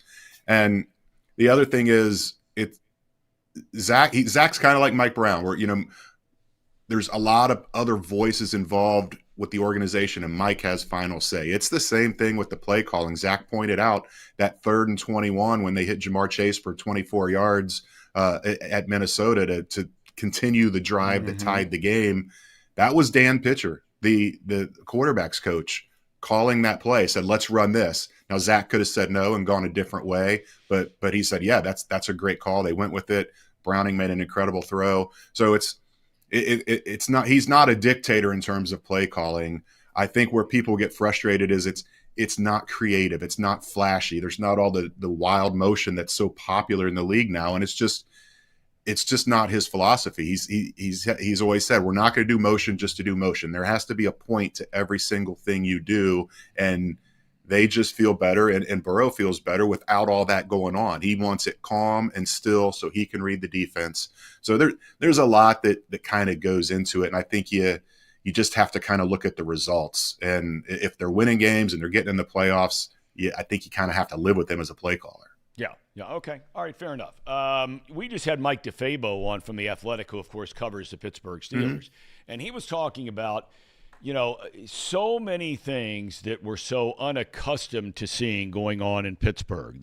Now, Mike Tomlin, well documented, never had a losing season, but there are cracks everywhere. I mean, whether it's firing an offensive coordinator during the season, no offense all year long, injuries now to their current defense, which has been so good, issues with George Pickens, all of these things going on. He felt like if there was ever a game the Steelers better show up to play for the fan base and everybody else, that tomorrow is it. You believe that? Yeah, I think this is a game that'll kind of define whether Tomlin still has that locker room. You mentioned the fracture with George Pickens. That's not Pitts. I mean, I'm not going to block because I don't want to get hurt. If you were to power rank the 32 teams that a wide receiver said that, I'd have Steelers at 32 out of 32. It's crazy. And we've seen this before. You mentioned it. Tomlin has never had a losing record at the end of the year. He's had losing records in December quite a bit. And this is when they turn it on. And when their backs are against the wall, or even if it's in a spoiler roll where they're out of it, that team never quits. They fight to the end, and they play Steeler football to the end, and you're just not seeing it right now. I don't know if they move on from him. If they lose these next 3, I think you have to. If they end the year on a 6-game losing streak, if they win the next 3 and get to 10-7, whether they get in the playoffs or not, I think you keep Tomlin around. And this is the pivot game. I mean, their season could go totally south if they don't beat the Bengals. And if they find a way to beat the Bengals and re-energize themselves and put themselves right back in the playoff picture, I could see them going on a run and finishing 3-0 and maybe upsetting someone in the playoffs. All right, well, if that can be said, and certainly no one around here is likening the current situation as far as job security is concerned between Zack Taylor and Mike Tomlin. But having said that, the Bengals, the last game they lost was against the Steelers team. In fairness, it was Jake Browning's first time. They didn't run the ball. I think running backs had 8 carries in the game. Do you foresee a very, very different Cincinnati offense in terms of scheming and game planning than we saw in Browning's first start 4 weeks ago. Yeah, I do. We're not going to see the bootlegs that they've leaned on so much. You just don't want to do that against Pittsburgh. You don't want your quarterback spinning out, and then there's T.J. Watt or Alonzo Hinesmith waiting on him. So I don't think you're going to see that part of it. But, since that first game, they've really leaned into the run, and they've really leaned into the screen game. And I don't know. Pittsburgh's just so hard to run on, especially under center. That's another thing where they've gone under center a lot and done play action. I don't think you're going to see that a lot on Saturday, because when you go under center against Pittsburgh, those linebackers cheat up and they make it really hard to run the ball. So I think you're gonna see more of what we started to see with the screen game, throwing it out to Chase Brown, throwing it out to Joe Mixon, getting the tight ends involved. That part of it, I think you're going to see more of. And I think it was kind of a conservative approach, whether it was the play calling from Zack or whether it was Jake Browning just not willing to take a lot of shots in that first start against Pittsburgh. He's fearless now. I mean, he will throw the ball into tight windows. He'll take shots down the field, sometimes to his detriment. I mean, that was kind of a panic throw, that interception against Minnesota. I think he learned a lesson from that.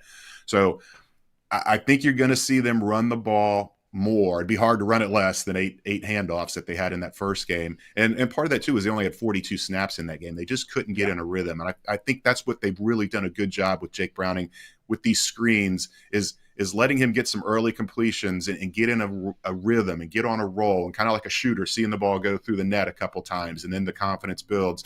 So I think you're going to see them possess the ball more, not have all these 3 and outs. I still don't think it's going to be a super high scoring game, but it's going to look different than the first Pittsburgh game, but it's also going to look different than what we've seen the last couple of weeks, because I can't imagine we're going to see too many, if any, bootlegs, which is what's really been a big part of Jake Browning's game.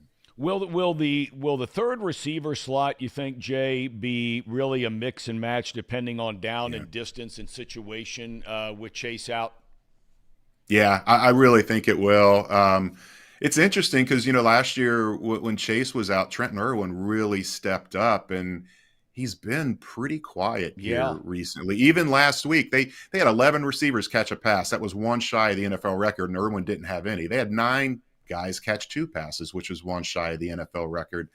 So it's kind of strange that Trenton Irwin was not involved. I think we're going to see a lot of Andre Yoshivas, the rookie from Pittsburgh or from Princeton. He's really come on and built some trust, and he's not making a ton of catches, but they like what he's doing.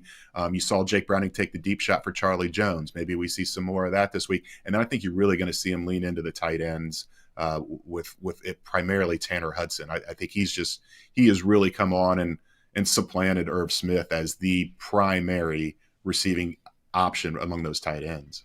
Well, I would highly recommend everybody read your story that just posted a little while ago about, really who to root for. This whole thing, to me, I mean, your eyes can start rolling around in the back of your head, because of, well, you didn't play this team, and if there's more than 2 teams, the head-to-head thing goes out the window, and there's another. So you laid it out there beautifully. At the end of the day, because you said really it could go either way, at the end of the day, are you rooting for the Browns or the Texans? I think you have to root for the Texans because if the Texans win that game, first of all, and then the Bengals can handle business, then the Bengals and Browns have the same record, and they've got that Week 18 match. So the Bengals can just go ahead and move right ahead of the Browns in that game. The other reason is you want the Texans to win the AFC South because the Texans have the head-to-head tiebreaker on the Bengals, whereas the Colts and the Jaguars do not. The Bengals beat them. So that's what you want. If you want to get into a tiebreaker situation with teams that you've beaten, because the Bengals, if head-to-head doesn't apply, it goes to conference record. And right now the Bengals are 3-6 in the conference. And if they win out, then it's a little bit better. They've got a shot. But the way it stands now, they don't want to be in a tiebreaker situation where they're either against teams that they lost to or teams that they didn't play at all, which forces it down into the conference record. Because in order for head-to-head to apply, you have to have beaten every other team in the tie or lost to every other team in the tie. to either be advanced or to be taken out. And the Bengals have not played the Broncos. They do not play the Broncos. So if the Broncos get into that mix where it's a jumbled tiebreaker, that's not good for the Bengals. And same with the Texans. So root for the Texans to win out, root for the Jaguars and the Colts to lose at least one more. And I think the Bengals will be in good shape. Okay. Jay, we thank you for your time. Safe travels, my friend, to and fro Pittsburgh, Pennsylvania. And Merry Christmas to you and your family. Merry Christmas, Tom. I appreciate it. Thank you. Thank you, buddy. Jay Morrison, kind enough to join us, Pro Football Talk. That's a really good column today that he wrote. All his stuff is great. Has been forever. But that one really lays it out for you because, like I said, maybe some of you, I mean, look, I'm not the sharpest tool in the shed. I have a hard time. I mean, he just laid out to me. Here I've been thinking all along I ought to be rooting for, the Texans to lose. When really you take 3 steps back and you say, okay, you still have a chance to leapfrog Cleveland, right? Controlling that yourself. So root for the Texans, strangely enough, to go ahead and win that division, right? And you leapfrog the Brownies. Yeah, I mean, in his scenario, it meant that we would have to win out in order to leapfrog them. Yes.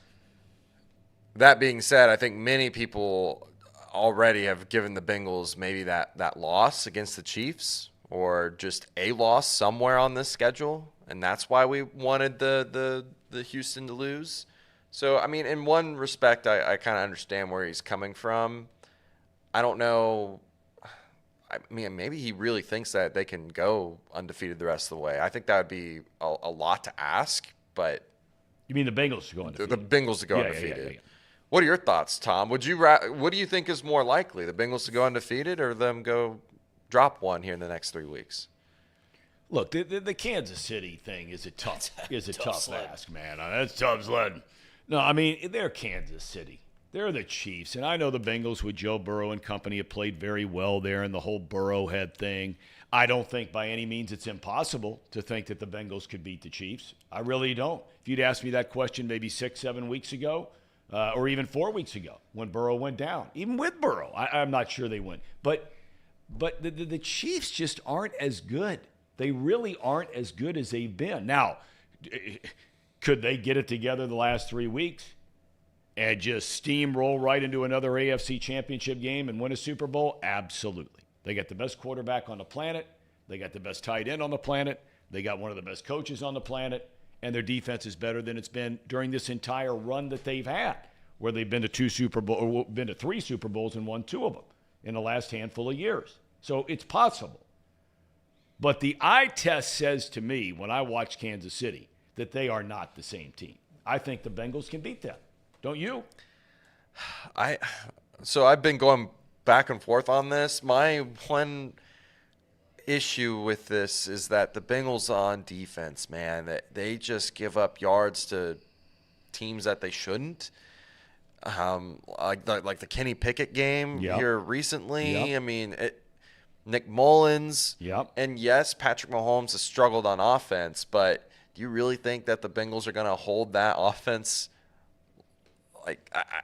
against Patrick Mahomes? But I think half the time with Kansas City, it's not even defenses that are stopping them. They're stopping themselves. You think it's and that? I don't know if that's going to change. They got wide receivers dropping the ball all over the field.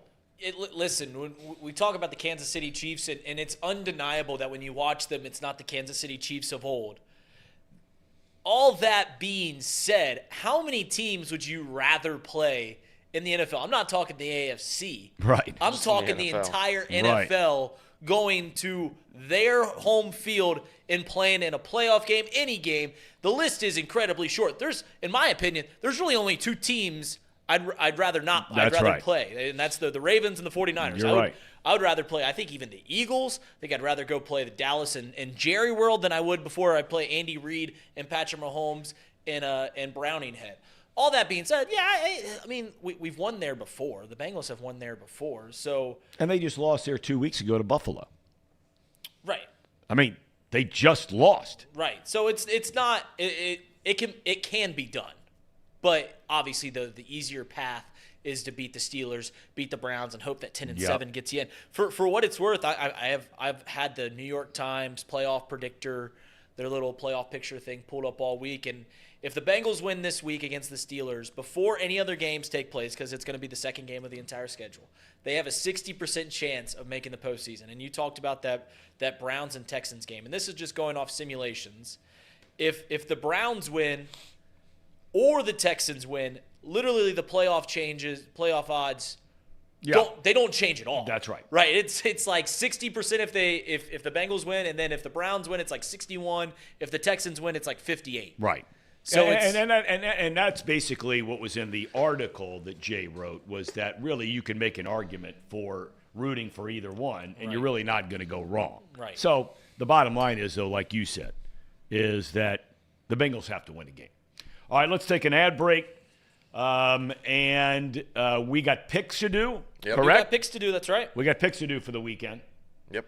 And this is our last show before the Christmas holiday. Of course, Christmas is 3 days and counting. That'll be on Monday, Christmas Eve, Sunday night. We will not be here on Tuesday. The 26th, right? But we will be here starting the 27th, 28th, 29th of next week, leading up to the next Bengals game, which is against the aforementioned Kansas City Chiefs. And, of course, on Tuesday of next week, we'll break it all down, everything that happened tomorrow. So let's take a time out. What the hell are you laughing at? Sharon Peters said, "Did Reed ask Santa for hair plugs because my hairline's receding?" That was funny. I'm the one that needs the hair plugs. You Well, don't need it. You just cut yours short. Mine's falling out. I mean, I got a divot in the back going here. It's depressing. Every day I look in that mirror. I mean, it looks like you can't really tell here. I say this with all But it's love and hurting. respect, Tom, but you're a bit older than I am, so my hairline's receding quite That's okay. quite rapidly. That's all right. And I am a lot older than you. All right. Casey, the stage is yours. All right, Tom. Bengals Report was brought to you by Encore Technologies. Encore Technologies provides IT solutions for a data-centered world with a suite of services from mobile computing to desktop to data center, supporting both centralized and work-from-home computing modules to improve efficiency and Productivity. Thank you, Patrick Mahomes. Kermit the Frog. Visit encore.tech.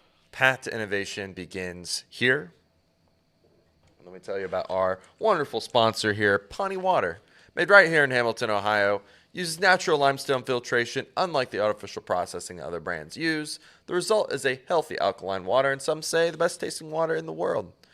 Visit Pawnee Water at PAHHNI water.com to see where you can buy this great tasting water.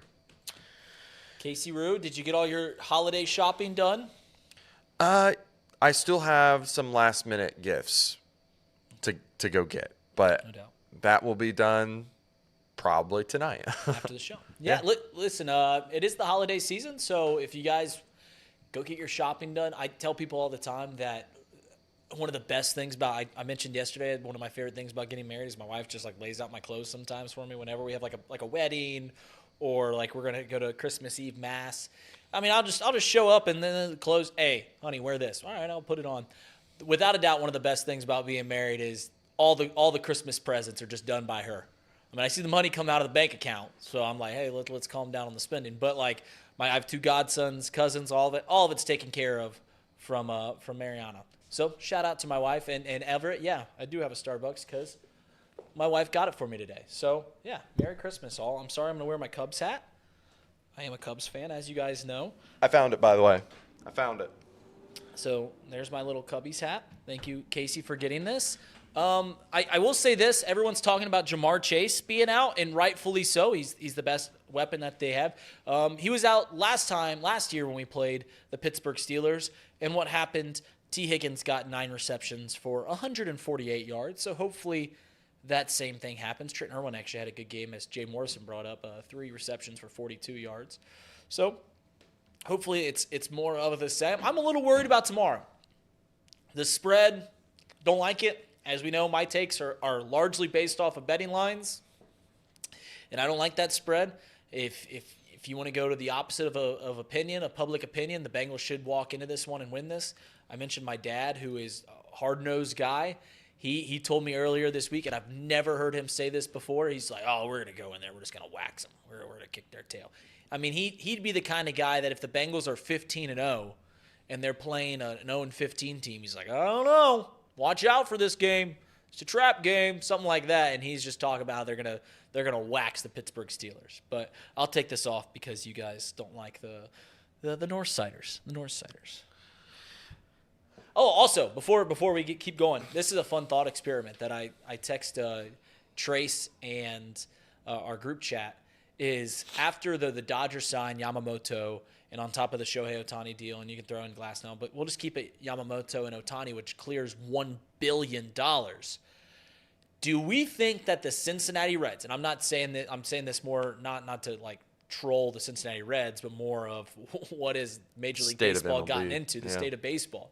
Do we think that the Cincinnati Reds have spent $1 billion on free agents in their franchise's history?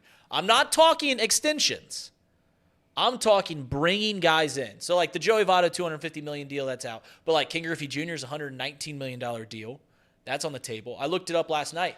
If you take in this year, Mike Moustakas, every free agent signing that Nick Krall has made, it equals out to about $250 million. That's 6 years of being the GM, and it's only 1/4 of what the Dodgers just committed to 2 players. So that's crazy. Do you know when the baseball CBA is?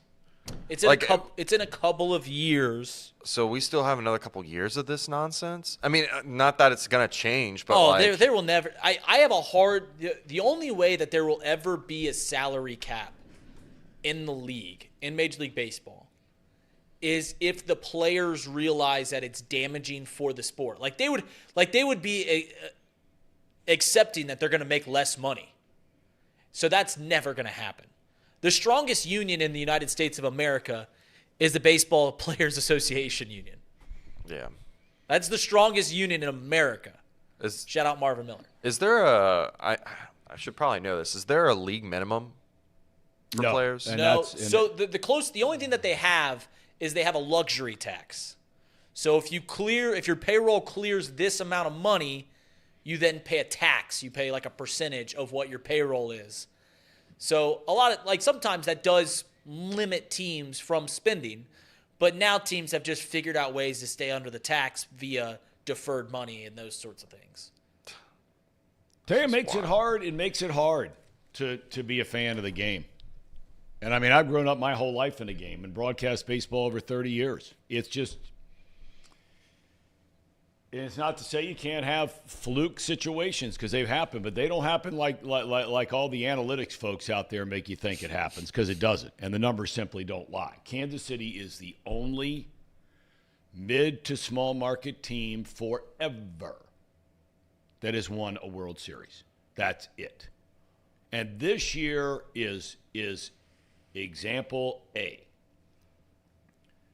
Rangers go spend $1 gazillion on the Jacob DeGroms of the world and all these guys in the offseason. DeGrom gets hurt, surprise, surprise. And they just go out and make trades and acquire all these guys who are also making a ton of money to make up for what happened with the other mistakes. The Diamondbacks, low payroll team, make this remarkable run. The most unlikely run we've seen in recent years in baseball. I mean, they beat all these big market teams. They swept the Brewers, and they're not a big market team. They swept the Dodgers. They beat the Phillies after being down 2-0. Big spending teams in LA and Philly. But what happens? At the end of the day, the Rangers, who have a payroll north of $170, $180 million, they win the World Series. I mean, can you imagine this Dodger team? $1 billion in 2.5 weeks?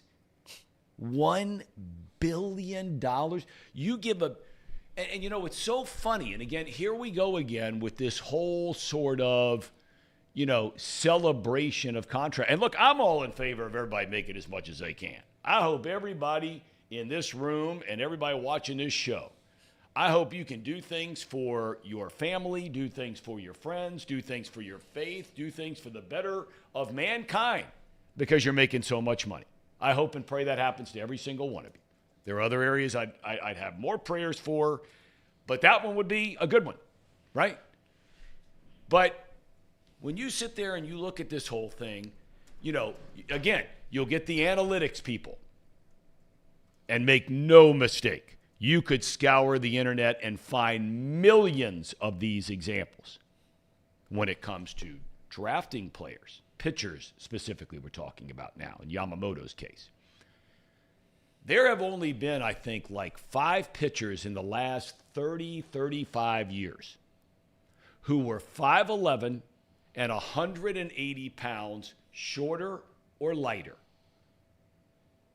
that have eclipsed over 1,200 big league innings. So the knock all the time you'll hear from the analytics crowd is, don't bring in these small stature guys as pitchers. Don't do it. Mike Leake was one of the names on that list. Corey Lytle, God rest his soul, was another one of those guys on that list. Did Lincecum get there? Tim Lincecum was another guy on that list. Those are 3 of the 5, and I'm drawing a blank on the other 2. But now all of a sudden, you're giving a guy, and he may turn out to be Cy Young. I don't know. But now all of a sudden, you're giving a pitcher, a 12-year contract. And the thing that just boggles my mind more than anything is how these agents get these teams to say, okay, we're going to commit 12 years and $325 million. And really that's $375 million because I mentioned earlier you had to pay $50 million to the team just so you could bring him from Japan to the United States. It's like a tariff, right? Not only do you get the team to agree to that, but you get Andrew Friedman, Mr. Moneyball in Tampa Bay. Boy, they're playing big-time Moneyball in L.A., right? Which is why the Moneyball thing is such a joke. It is such a joke. They don't win World Series. They might build good teams, Tampa Bay, where Friedman was. They'll get you to the playoffs. They're a nice little story every now and again. It's a joke. It's a joke. The big money spending teams are winning World Series. Doesn't mean you're going to get to the playoffs every year. Look at the Mets and Yankees this year. There's no guarantee of that. But let's all be honest about it here. You would take your chances. If you're the fan of a team, you'd rather have their payroll at $215 million than you would at $100 million. We can all agree on that. But not only do you give the guy 12 years and commit yourself to $375 million, you then turn around and acquiesce to his request. Can I have an opt-out after 2 years? Can you imagine that? Right. Can you imagine that, sitting at a table negotiating with someone? And let's just say you're the owner. And you're looking a guy in the eye who's a representative of this employee that you want on your team. And you say, you know what, I am willing to commit 12 years, $325 million to you. And then having the guts to be sitting on the other side of the table and say, hey, by the way, I really, really appreciate that 12 years and $325 million. But, would you mind also throwing in an opt-out after years 2 and 3? Could you imagine that? They have all the power in the world, don't they? These players. It's unbelievable. It's not just the power of the players. It's the owners who they yell and scream when they sit across the negotiating table with the players union when CBAs come up. Yet they're the ones that shoot themselves in the foot by doing stuff like this. Right. What would happen if the owner were to say to the agent, hey, we're going to commit 12 years, $325 million, but you know what I need from you since I'm giving you that? I need an opt-out after 2 years where if your guy stinks, I don't pay him anymore. Right. Tom was one of the other guys I've been thinking ever since you brought up those 6 foot and shorter. Was Marcus Stroman one of those guys? He's got 1,300 innings. He's 5'7". He might be one of those guys. I read the list last night somewhere. Somebody had posted that last night on Twitter. And by the way, Moneyball the movie, I love it. I mean, the first voice you hear in the movie Moneyball is Tom Brenneman. There you go. The very first one. So I'm a big fan of Moneyball. Here's the thing, and also we talk about small markets that have won. Are we considering St. Louis not a small market? I know they have 2 million. No, they're not. Plus, they're not. okay. No, and What about markets, the White Sox? Markets are not defended. No, definitely not. Markets are not have such a defended small by fan base. just the media size. That's part of it. But I mean, the Cardinals, in terms of they are playing in a smaller market, but they have the revenue of a big market team because of their attendance. They're drawing over 3 million fans every year. They're a big market team. Or certainly not a mid or small market team. Let's put it that way. Okay. And they've proven that again this offseason. Right. Yeah, I mean, those are both interesting cases to be determining what a big – because, like, clearly the White Sox are in a huge market. Yes. But they've got such a small foothold of the fan base in that market. You're right. to Well, where you although could- back you could in those argue that- days, they were starting to build it up pretty good because they had good teams. I mean, obviously they won a World Series, but I mean, they had good teams. Yeah, listen, they were very good, and they had like some fan favorites: Mark Burley, Jermaine Dye, Paul Konerko, all those. Yeah, all those guys. God bless AJ Brzezinski, but yeah, I mean they I don't know. The Diamondbacks are. Would you consider them a small? Oh, market? well, without a they doubt. won in 01. Without it, So well, in the but in last 20 01 they years. weren't a small market team because they were only 3 years old. They're drawing 3 million fans a year, and they went out and they spent like madmen on, I mean, the entire roster for that postseason, whether it's Kurt Schilling or Randy Johnson or Luis Gonzalez or Steve Finley or Matt Williams or Jay Bell. I mean, these were guys that were like on top of their game and among the highest paid players at their position in Major League Baseball. And they were drawing over 3 million fans a year because they had just started the franchise. Right. So, you know, time changes. Now, all of a sudden, the Diamondbacks are not drawing like they used to, and they're not getting the television money. They're not getting any television money anymore. Right. Because Bally pulled the plug on their deal. I'm fascinated to see still where all that ends up. Yeah, didn't they just make a deal with the NHL? Bally says someone made a deal with the NHL. I got to look into that. Well, there's talk about Bally's. The big story 2 days ago was that Amazon was considering, or there are rumors that Amazon was going to consider coming in and basically being the venture capital firm to keep Bally's afloat. Okay. And so then your local games would all be streamed, not on regular, you know, I mean, if you got YouTube, you ain't getting the Reds. You got to also subscribe to Amazon because they got to make up, you know, they got to make money too. And there's a big talk about that. I mean, you still have the Padres, the Diamondbacks, now the Minnesota Twins. All three do not have a quote-unquote television home for this coming season. Major League Baseball took over the broadcast last year when Bally's pulled the plug on the Diamondbacks and the Padres, that they took over their telecast for the rest of the year, and they gave them 80% of the money that they were supposed to get from Bally's in the agreed-upon rights fees deal. But the Twins have had that deal pulled end of season. They don't know where they're playing their games.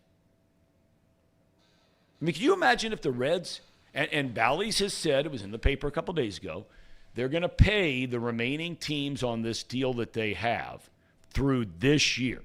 They're going to pay them. Mm-hmm. Okay, so the Reds are going to get their money. They were saying, although I wouldn't necessarily count on that because they said the same thing before last year, and they pulled the plug and won in court to pull the plug on deals with the Diamondbacks and the Padres. So, okay, but let's just say they get their money this year. But could you imagine us sitting here this time next year, and you have no idea where you're going to watch the Reds play? Right. Are you kidding? Right. All right. 2 days ago, Bally Sports and the NHL agreed to keep 11 teams on Bally Sports through the end of the year. This came through just a couple days ago. So Bally's going to stay in the NHL at least till the end of the year. Yeah, and I mean their rights fees are a fraction for hockey that they are in baseball. They Fraction. said Bally Sports had a debt of $8.67 billion. Billion dollars. Yes. All right, here we go. Time for picks. We ready to go? Right before we do picks, I do want to just quickly go through some of our super chats because usually Elliot is the one that likes to pick up on the super chats. So early on in the show, Parker Blake sent in a $5 super chat. Why do GMs never catch flack for personnel? That's a fair question. I think that's a really great question. in all honesty, I think we have a really good GM here in Cincinnati. Who is the GM? Duke Tobin's not the GM. He's a de facto. He's the guy that makes the personnel decisions, though. Yeah. Fair enough. Jeff Frazier, $5 super chat. As a Steelers fan, in 3 of our losses in the playoffs, we lost to Blake Bortles, Tim Tebow, and a 38-year-old Peyton Manning. Had Ben Brown Bell. Yeah, it's tough. The Blake Bortles going to the AFC Championship game was hilarious because I remember reading articles going, this Jaguars team is going to be the future of the AFC. Yep. They're going to be incredible. I don't think they made the postseason ever again. Yeah, they did not. That's right. Steve from Chicago, $5 super chat. Just get in the playoffs. The whole AFC is beatable. Merry Christmas, everyone. Thank you, Steve. I concur with that. There you go. And then you read Parker Blake's $2 super chat. Would Moneyball strategy work in the NFL?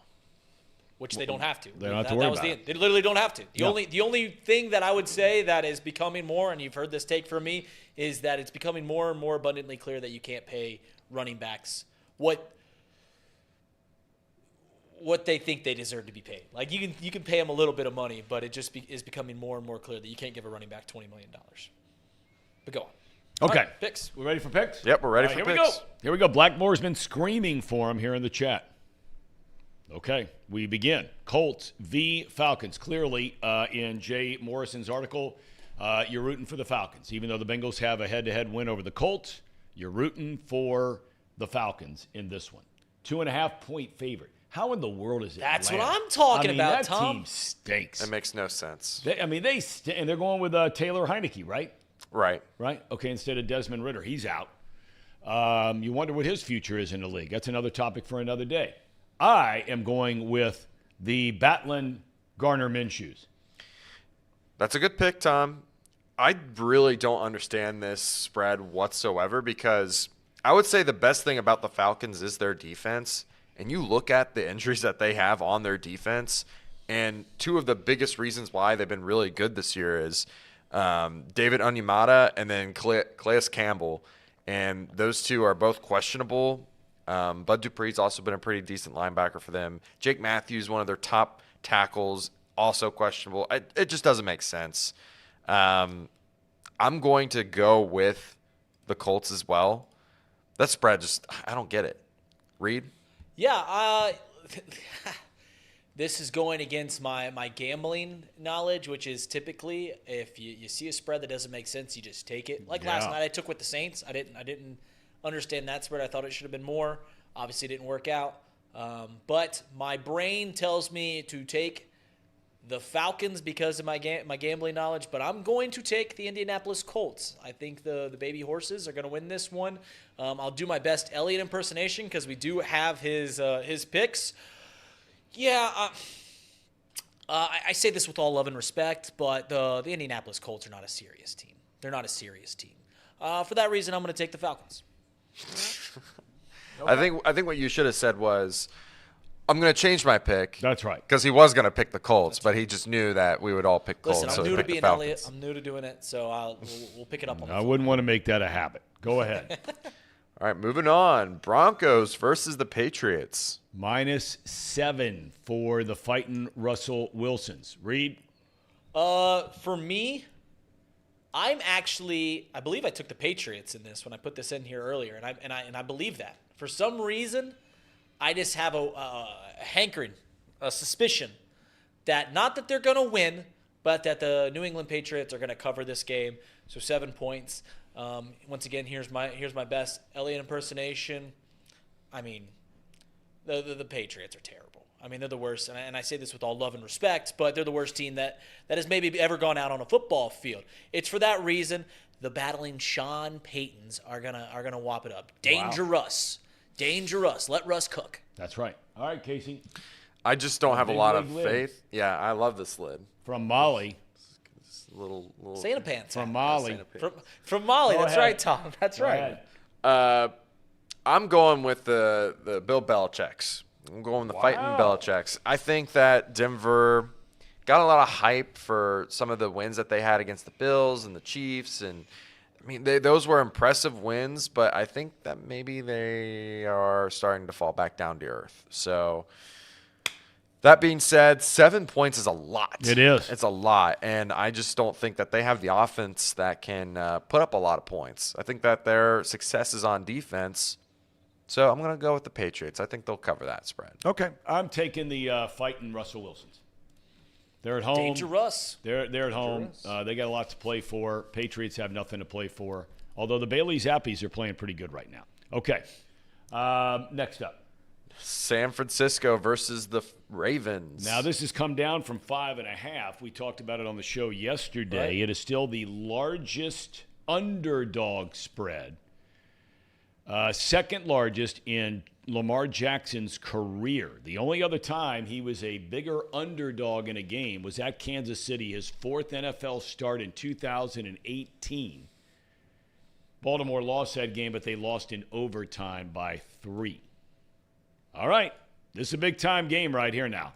Yeah, listen, this very well might be a Super Bowl preview. Yep. These are the best two teams in the league. They've been that way pretty much all season long, other than that 3-game stretch that the 49ers had right in the middle of the season. But other than that, these are the best two teams. Listen, it's tough. It's tough to go out there and win in San Francisco. Not tough for the Bengals, but it's tough for a lot of teams. A lot of teams go out there and they just dwindle and die. Not everyone can be the Cincinnati Bengals and just beat up on the San Francisco 49ers in their own dojo. Yep. For that reason, I'm taking the 49ers and the Christian McCaffreys. The fighting Christian McCaffreys. Okay. Casey? Wait, who's Elliott taking? Elliott's also taking the 49ers. I can't believe the Ravens are 5-point underdogs in this one. So we're both riding the 49ers. Okay. Yeah, and I think this is the point where people will finally realize the take I had since the very beginning of the year, that this is one of the best rosters we've seen in 10 years, when they absolutely throttle the Ravens, who have been throttling everyone else. So that being said, I'm going to take the 49ers. I think we're going to see some really good, some back and forth scoring, but in the end, I think that 49ers pull through, cover the spread. Okay. I am going to go with the Ravens. I am a big fan of the Baltimore Ravens in the year that they're having. It's a big-time team. They're going to be ready to go. You're a big fan of the Harbaugh family. Yeah. Okay. We got 2 more left? We've got 3 more. 3 more left. Pardon me. We know one of them is the Bengalis. Of course. Right. Okay. Got Cowboys versus Dolphins. Miami is favored by 1 point. This is a really interesting game on multiple levels, because really neither team, outside of the 1 win Dallas had over Philadelphia at home a couple weeks ago, these teams have had a hard time really beating somebody good. That's right. Right? Yeah. Okay. Casey, we'll start with you this time. This was a really tough one for me to pick. I'm going to end up going with the Cowboys because I think defense wins ball games. And if you're going to tell me that they're not going to be able to get to Tua and get him off his game, and they're going to be probably without Tyreek Hill this game, yeah, I think Cowboys can win this ball game. I think that they don't just cover, I think they win the ball game. So okay. Yeah. Coming over to me, listen, this is what the youths will call STDL. You know what that stands for, Tom? Yeah, I know what STD stands for. You threw in an L. What is that? Nice. Same team, different league. This is they're the exact same team. They're the exact same team. One plays in the AFC, one plays in the NFC. Both score a lot of points, beat up on terrible teams, put up 40-plus points, and everyone's like, ooh, look how good the Miami Dolphins are. Then they go play on the road, and they get throttled by someone. Dallas Cowboys, they beat up on everybody, right? All these bad teams at home. Yep. Oh, they're winning by 40 points. Look how good the Dallas Cowboys are. Then they go to Buffalo, and they give up 900 rushing yards. So it's for this reason I'm taking the home team. That's literally the only thing I got for me. I'm taking the Miami Dolphins, and Elliott's going to do the same. Really? Okay. Well, I'm going to go with you guys on that one. I think the Battling Dolphins, even though their defense is certainly leaky, but they are at home, and I think this will be I think it'll be a big deal. Them at home. Okay. 2 more to go. All right. Oh, we know it's next. Brownies. Ugh. Brownies. Ugh. 9-5. The Battling Joe Flacco's. It's tough. Against the and again, it's not. I mean, even though it doesn't look like it, You can always have a change of heart, which you're allowed to do. Doesn't look like it's going to happen, but you do have until Sunday to declare a roster. I think it's an hour out before the game, hour and a half out before the game. We saw that with Brock Purdy. Everybody said he wasn't going to play against the Bengals, and bang, he shows up and plays. So that applies to C.J. Stroud. Conceivable. Likely, no. Conceivable, perhaps. 2.5-point spread. Brownies cover this big time. I'm taking the Brownies. Oof. I would love for C.J. Stroud to play. If he does not play, I just have a hard time believing that Houston can get it done. But I'm still going to pick him anyways. I feel like I still hold the right to change, but despise the Browns. I just think the Browns are a little fraudy. I think that Joe Flacco can throw some interceptions. He can turn the ball over quite a bit. And Texas has an underrated pass rush. So I'm going to just take them and hope that the Texans kind of surprise some people tomorrow. Or not tomorrow, but whenever they play. Sunday. And that'll be on locally because the Bengals are not playing on Sunday. So we will get that's a Fox doubleheader. They've got that monster game. They've got what's that? That's another Browns 1 o'clock game we get to watch on Sunday. That's exactly right. Yeah. Okay. Yeah. Casey's such an interesting Bengals fan, Tom, because he is literally the pulse of Cincinnati fan. Like when they lose a couple games in a row, fire Zack Taylor. This team's never going to win another game. They're terrible. They win a couple games. This is the greatest team. They can win the division, yada, yada. But for some reason, he doesn't hate the Steelers more than the Browns and the Ravens, which is like my brain doesn't even compute that because the Steelers have just – I mean, they're so deep in my brain. It's ridiculous. They live rent-free. Right, live rent-free. I don't think the Houston Texans are a very good team. I think they're a fidget spinner. Everyone told me after they beat the Bengals. Fidget spinner? Yeah, I mean, they're here. They're the Peloton that sits in the corner of your house after you buy it. They're the Oculus Rift that you bought because it was the new thing of that Christmas season. Listen, after the Texans beat the Bengals, everyone's telling me how great this Houston Texans team is, and I just don't see it yet. Maybe in a couple of years. I just don't see it yet. I think the Browns have a much more established roster. So give me the Cleveland Browns. Elliot's going to take the Browns as well. I mean, Yash says Casey is a high-octane reactionary fan. He loves his team. That's true. That is absolutely true. You got a big fan in our guy Yash. That is very true. Okay. And, of course, last but not least. Did I pick the winner of that game? I picked the Brownies, right? Okay. Yeah. All right. We got the Bengalis. A 2.5-point favorite on the road in Pittsburgh. Cleveburg, as we like to call it. You could apply that to either one. Go ahead. Tom, they got to win this game. The Bengals. Okay. The Bengals have to win this game in order to That's advance. Right. It's a we. In order to even have a chance to make to the playoffs. So, yeah, I'm going to be taking the Cincinnati. Well, if it would let me. It's not wanting to work, but that could be an omen. There we go. There we go. Okay. But I'm taking the Bengals. Okay. Listen, I'm so terrified of this game. Luckily, I'm getting a nice keg of Natty Light to get my brain nice and numb before the game starts. Nice. I think the Steelers are gonna cover. I think the Steelers are gonna win, and that's me just protecting my heart. It's so fragile. It's so frail. But I'm just going to think that the Steelers are going to win this one. Eliru has his entire net worth on the Cincinnati Bengals this game. He feels so confident at Tom. Like if they don't win this game and cover 2.5 points, Elliott's going to be sent back decades. I mean, he'll never be able to financially recover from how much money he has on the Cincinnati. Really? Oh yeah. He's loading up. Yeah, I mean we're talking big time money, Tom. That automobile of his might be on the line. Yeah, I think he actually put it up as collateral when he got credit. Got a whole $25 for it. That was mean. That was a mean shot. Sorry, Elliot. Hey, he talks about it. All right, I'm going with the Bengals too. I mean, they're hot. They got it going on. I'm a lot like Reed. The game does worry me a little because of all the things we heard from Mike Defabo today about kind of the whole vibe in Pittsburgh. And everybody's saying they better show up and be ready to play.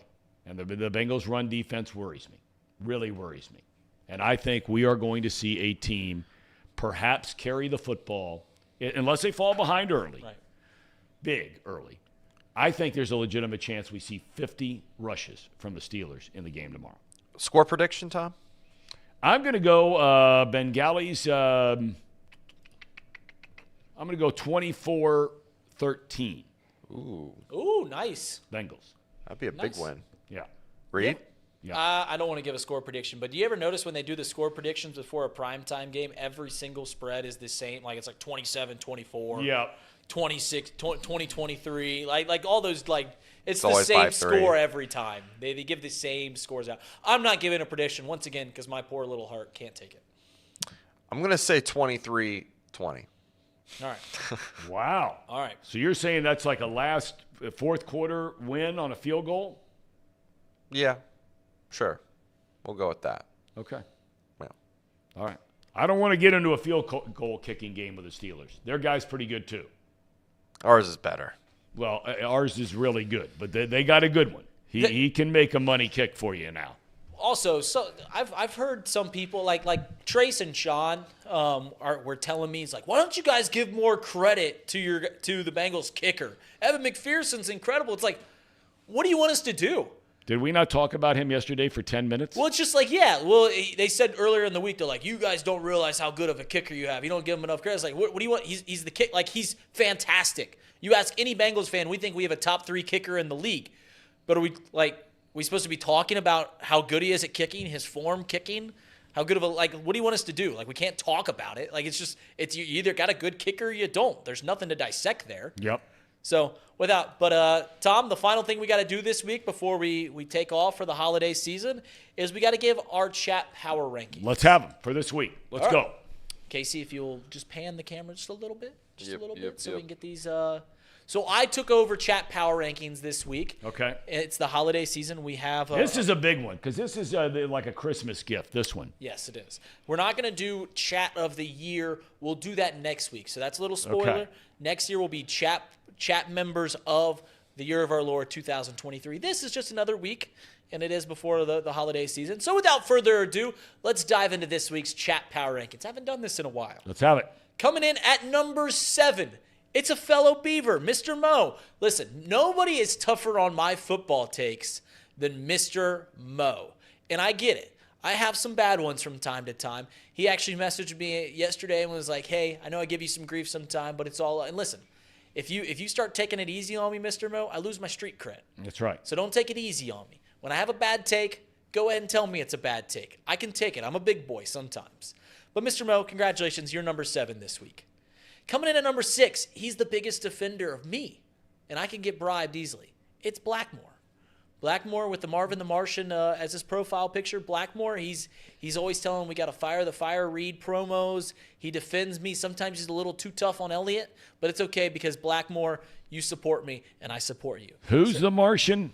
Marvin the Martian. That's his profile picture. Okay. From Looney Tunes. Do you know Marvin the Martian? No, but go ahead. You don't know Marvin? No, Tom, I we gotta don't. get you I culture. don't. Never heard of him. Go ahead. Oh my goodness. Coming in at number 5. Marvin. This was a late shakeup. I had him in a different spot on this list. He's very hard on me. He's very, very hard on me. But today he wished me a Merry Christmas. And I like his chat. He's always here. He's an ardent supporter of Chatterbox Sports. So coming in at number 5 was Brian B. Merry Christmas to you, Brian B. Love I had that you at a picture. different spot on this list, and you'll see where that is soon. Love that picture. That's good. That's his dog. Yep. I imagine. Love it. Love it. Coming in at number 4, he's superstar Mark Fetters. Big Michigan fan Mark Fetters is, but Yeah. Mark watches He all of won't our be stuff. long. He watches all of our stuff. He comments. Listen, I mean, Mark is a gold star of a nut cutter. So we appreciate you being in the chat every single day. And Mark, I wish you a Merry Christmas and a Happy Holidays. So thank you so much for being a part of Nutcutter Nation. Coming in at number 3 is a person that very much exists, Tom. It's Molly. Oh, I know Molly exists because Molly is inside the chat every day. So, yeah, Molly's very much alive, but please go ahead. Molly is mi familia. Thank you for the Christmas hats. You gave them to us last week, but thank you sporting them. I got mine right here. I'm not going to put it on because no one wants to see the Cubs. But Molly, thank you so much for the Christmas hats. Tom, Molly's sister is the editor-in-chief at the Journal newspaper. Hamilton News? Yeah, the Hamilton newspaper. Yep. I'm just telling you. Okay. Her sister writes for the Hamiltonian. Okay. At least has. I don't know if she does anymore. Okay. All right. Coming in, this is where Brian B was gonna be. And I asked these guys if this is a new part of the chat power rankings. I'm calling this one Turd Burglar of the Week. So this is for the biggest turd burglar.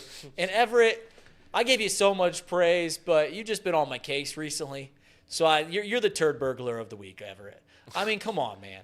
What'd I do? Merry Christmas, though. Ramley. We still got Ramley. Don't block me. You've blocked me before. Don't block me. I love you. That was supposed to be Brian B., but then he was nice to me. All right, coming in at number 2 is a guy that gave me maybe the best compliment I've ever given. He's a huge supporter, tweets us all the time. Can't always be in the chat, but he always watches the show after it if he's not here live, and it is Randy. Randy G one time called me human, and I appreciate that. Because you know what? I am human. I am a human being, and I appreciate you for recognizing that, Randy. Merry Christmas to you and to your family. Congratulations on being number 2 this week. All right, before we get to number 1, yes, we have something to address, Tom. Public enemy number 1 in our chat is Sean Connor. I don't know if you know who Sean Connor, if you see Sean Connor's messages come across our chat, Tom, but I am certain. He just celebrated Molly, calling her the queen of the chat. Okay, go ahead. I think Sean Connor is a burner. I don't think Sean Connor exists. I've been hot on this trail for a couple of weeks now. He doesn't say anything bad. He's very nice. Sometimes he's a little passive. He lives rent-free in my head, just like the Pittsburgh Steelers. Because he brings up, like, my collegiate stats. He brings up things to Elliott that only, like, personal things would know. So I think it's someone that works here, whether it's Nick Kirby, whether it's Trace Fowler, whether it's Sean Spurlock, whether it's Quitter Paul, whether it's Casey. It's not me. Sean Connor, I'm going to figure out who you are if it's the last thing you do. I hope it's a real Sean Connor. I hope it really is just you, Sean. I mean, he emails me. He emails me just random YouTube clips, and I appreciate you, Sean. I'm going to figure out who you are. But you're public enemy number 1. Okay. Soon there'll be a cork board, and we'll figure out. Spirit of good tidings toward men has gone right out the window here. Go ahead. And finally, coming in at number 1, it's the reason of the season, Tom. Coming in at number 1 on this week's Chat Power Rankings Yash is Jesus of Nazareth. Very, very nice. Very, very nice. He's here every day, you know. Yes. He is. That's He's right here every single day. He's right here. Absolutely. Lives across the street in the Tabernacle at St. Julie's Church. That's for sure. That's a Catholic thing. All right. That was the Chat Power Rankings. Okay. All right. Jesus of Nazareth. Yash has been on his game. I'll tell you that. Thing I like about Yash is he's been throwing out bets he's making, you know, specific bets about number of rushing yards or passing yards or all that. Nobody else is giving that on a regular basis. And I'm not even a gambler, but I find it interesting. Okay. Gentlemen, and to all of you, Casey, Merry Christmas. Merry Christmas. Hope you have a great holiday weekend. Reed, likewise. Merry Christmas. We really say this sincerely. We jack around a lot on this show. But we really want to thank all of you. We've been a little over a year going here on Chatterbox Sports and Off the Bench. We're not perfect. Never will be perfect as people or as a show. But we really appreciate each and every one of you. Our prayers go out to you and your families and your friends. And we pray really for all the people, even our enemies, and the children, and even some of the animals out in this kind of weather and all this kind of thing, and that all of us can have a place to go where it's warm and safe and we're loved, and we can give love and receive love. So Merry Christmas to each and every one of you. Box lunch next. Box lunch next. Box lunch next. Merry Christmas. Here we go. See you guys next week. I must admit, I didn't think much of this show the first time I laid eyes on it. Seemed like a bunch of stiffs wasting nice microphones. The worst trade of all time happened back in 1803. Go ahead. Napoleon Bonaparte traded the Louisiana Purchase for $3 million. Napoleon, what happened? Half the country for $3 million. You can't even get Tucker Barnhart for $3 million. Then I came to realize These guys are funny. And Justin Fields have identical stats the last 5 weeks about throwing the football. This guy, okay, And folks, are is a some of the fidget best spinner. gamblers I've come to know. If you're betting on USC and or TCU, let it be known you are a square. TCU is going to hammer this team tomorrow night. I hate to hear that. 'Cause Tomorrow when we come back afternoon. in here on Monday, you're going to be happy as a lark because USC lost, but you're going to be wrong about TCU. Get ready for the most useless hour of your day. It's time for Boxed Lunch, presented by Betfred Sportsbook. Now, Casey, run that track.